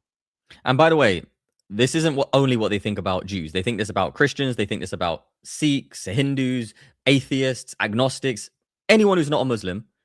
They hate. We saw it earlier in the video. So I don't believe there has to be a focus specifically on this, but yeah, that's what he wants to do. But I want to clarify, this is about you as well. Okay. Mein Kampf was 7% Jew hatred. The Quran is 11%. Okay. It's nothing new. Everything I just said to you is written within Islamic sacred texts. It's perhaps for those reasons that Allah has cursed Jews as the worst of Allah's creation, forbidden Muslims from being friends or helpers of Jews, warned Muslims if they do, they're not real Muslims, and ordered Muslims to fight the Jews. Yeah, no, I don't know why Tommy Robinson doesn't say and Christians, because in that verse in the Quran, it actually says Jews and Christians and all of the unbelievers of Islam are the worst of creation. It doesn't only say Jews, but it does include Jews. So fair enough there. But it includes a lot more than that. And the Christians, till they submit, convert, or of course pay the jizya. Jew hatred is Sharia. Apostasy. I'm going to cut. I know we've gone on for a while here. So apostasy. You have to be killed if you leave Islam. There is no freedom of religion. You're not allowed to change your mind. Yeah, it's punishment. Let me show you a video here quickly. These are the faces of the British victims of so-called honour killings. I'm saying so-called because the word honour has no place in any discussion about murder and abuse. There are an estimated 12 victims each year in the UK, mostly young women who are accused of shaming their family. We have people ringing that have had relationships that are disproved by family members. We have people who are divorcing and their family won't allow them, or their community won't allow them to divorce. There are around 5,000 each year across the world, largely from South Asia, the Middle East and North Africa. We have victims of forced marriage who are very concerned that they're going to be taken out of the country and forced into marriages.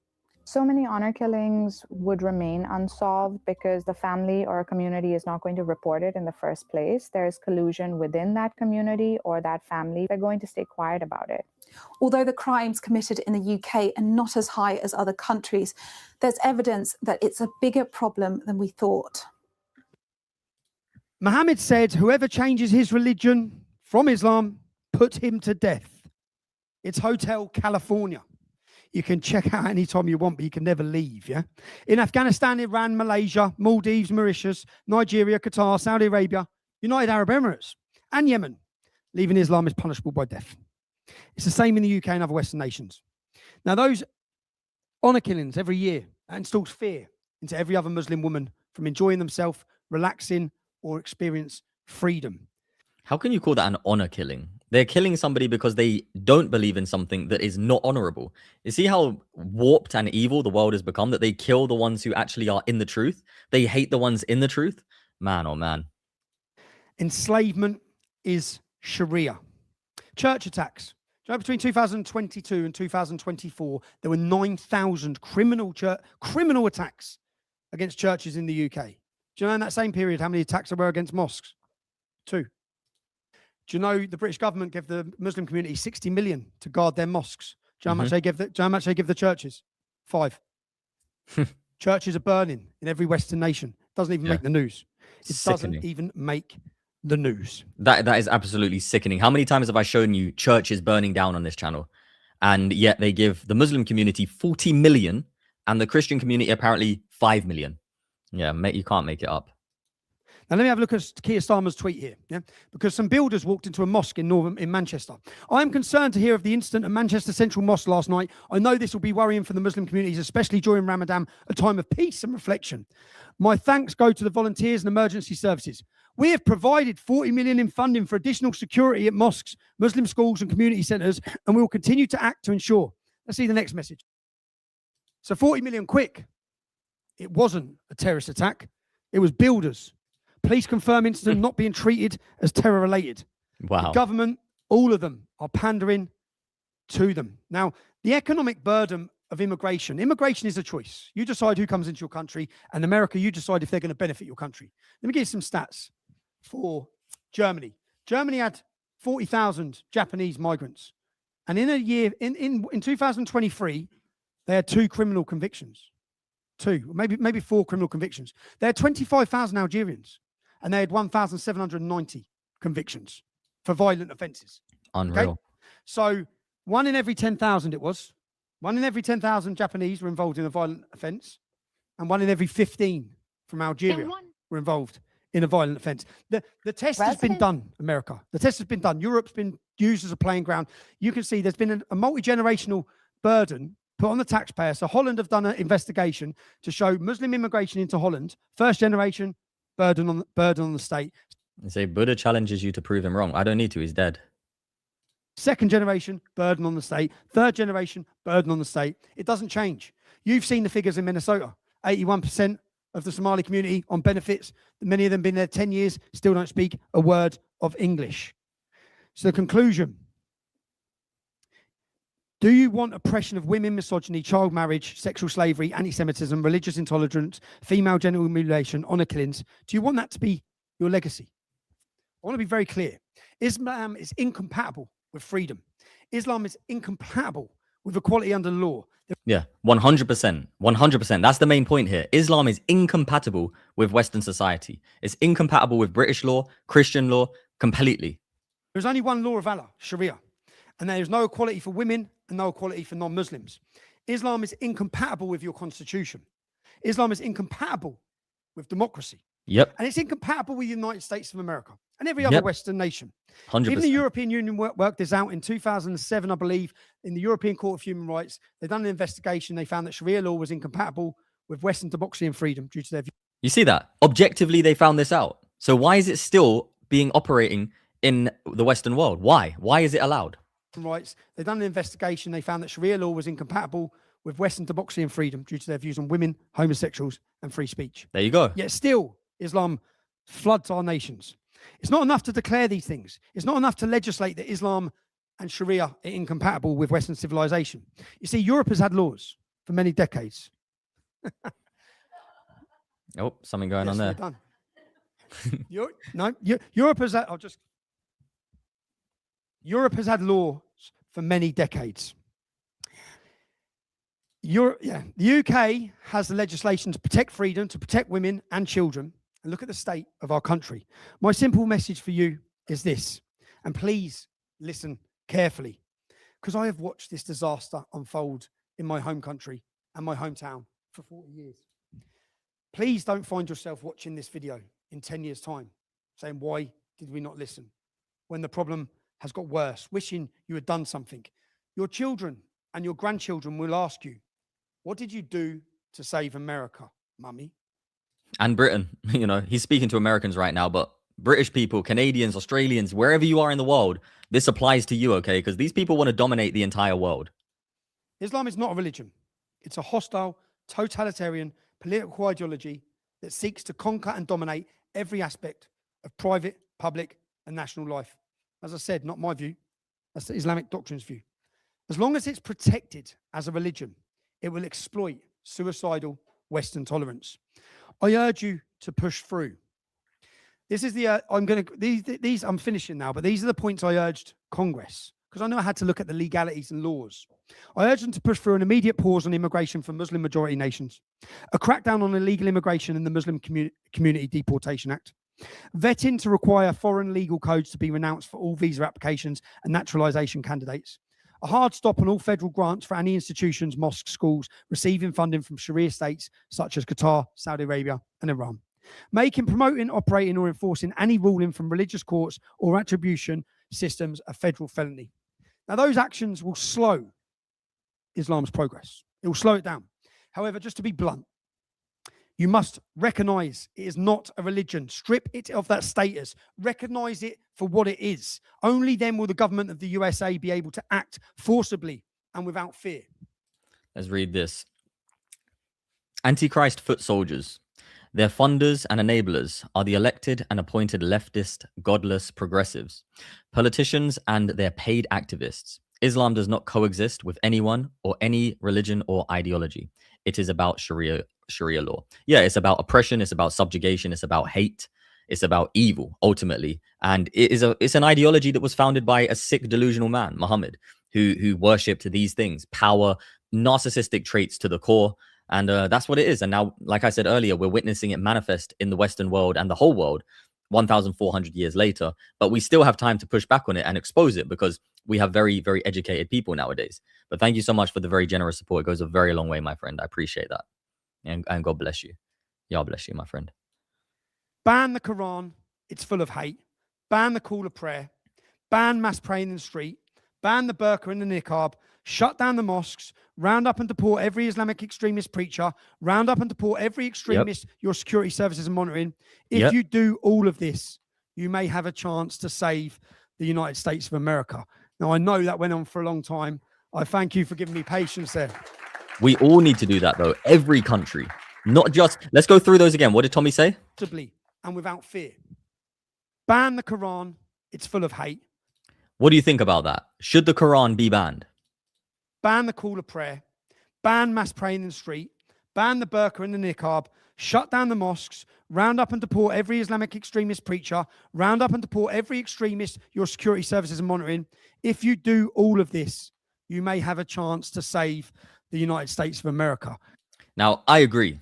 That is the level of discipline that the nations need to have from a government position, banning directly. Not this tiptoeing around, not this weakness. You know, we need a very, very strong leadership that shifts the law and the Overton window in such a way that people unite and realize that for the next generations to prosper, there can't be an ideology that wants to destroy them, subjugate them, put them under a mafia-style tax system, and pretty much destroy every hope to just like walk to the park. You know, remember when we was like 5, 10, 11 years old, whatever, 15, we was able to walk along the parks and just chill. Actually, to be honest, when I was 15, it was already pretty bad. But, you know, when I was about 5, 6, 7 years old, it was very peaceful. It was very nice. I went to the park by myself and played with my friends.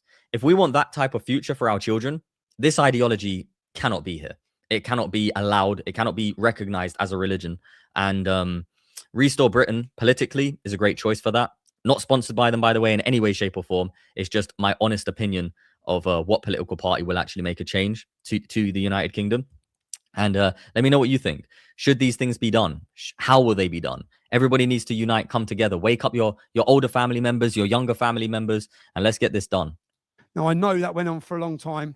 I thank you for giving me patience there.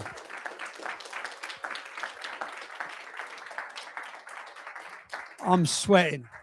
It was a long presentation, but I thought it was important to get the understanding. So thank you. So there we go.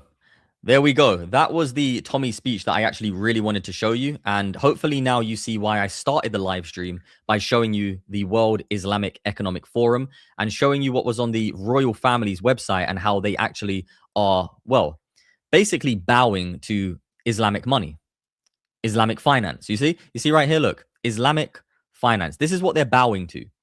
The royal family are speaking at the World Islamic Economic Forum. Okay, this is not a coincidence. This is not something to be taken lightly. This is a very, very serious thing. Our country has been sold out to people who have more money or by people who are just rats and traitors to our country. You know, so with that being said, everybody, I hope you enjoyed the live stream. Thank you so much for tuning in, for being so proactive and such loving, kind people actually on the side of truth. Brave people, actually. You're brave to actually be here. Even though it should be the norm, we know how the world has become a very cowardly place. If you do want to support my independent journalism, various ways to do so in the description box below. You can also hit the thumbs up button, free for you to do, greatly helps out the channel. Subscribe if you haven't already done so. I would love for you to be part of this community, community of truth, a community of power, unification against evil, and not moral corruption. I love you all so much. I hope you have a beautiful day. Feel free to check out my website, www.saintavs.com. The crafts that I make, I love making this. It's like, it started off as a hobby, and then you guys showed a lot of support, and now I actually have a full-on website for it. So pretty cool. If you want to get any of the things that I make, www.saintavs.com. And I'll see you on the next one. Shalom. Shalom. Believe on the... Oh, we got... I don't want to ignore this. That would be rude. Thank you, my friend, very much for your very kind support. Jesus was not weak. Meekness is the right hand and son of the Creator and King of the universe to become as us. He boldly called out hypocrisy, evildoers, and rebuked it. We must do the same. We must stand strong. We must stand firm. And you're right, Jesus was not weak. He was extremely powerful. And that's a very manipulative thing that has happened in the church nowadays, the quote-unquote church. They've tried to effeminize Jesus and have this weak version of Christianity that is not reality. It's not what the word of God says. In fact, the word of God says, I've not given you a spirit of fear, but of power and of love and of a sound mind. And if you look at the commands that Christ gave to his disciples when he was leaving, he said, if you don't have a sword, sell your coat and go and buy one. So he was not a coward. He was not a pacifist who was against self-defense. In fact, people take out the out of context the scriptures like turn the other cheek. That's not telling you can't defend your family if someone breaks in. It's not saying if someone breaks in your house and wants to steal and rape your wife, oh, just turn the other cheek. That's not what Jesus was saying. So we must be strong. We must be firm, but we must always remember that love never fails, and we have to be operating from that position. Truth and love, and you can't fail. If you're operating from there, you can't fail. We already have the victory. So stand firm, whether you're a Christian or not. I love you. I hope you have a beautiful day. Thank you so much for all your love and support, and we have the victory. Jesus Christ is Lord. Believe on the Lord Jesus Christ, and you shall be saved. Shalom. Shalom.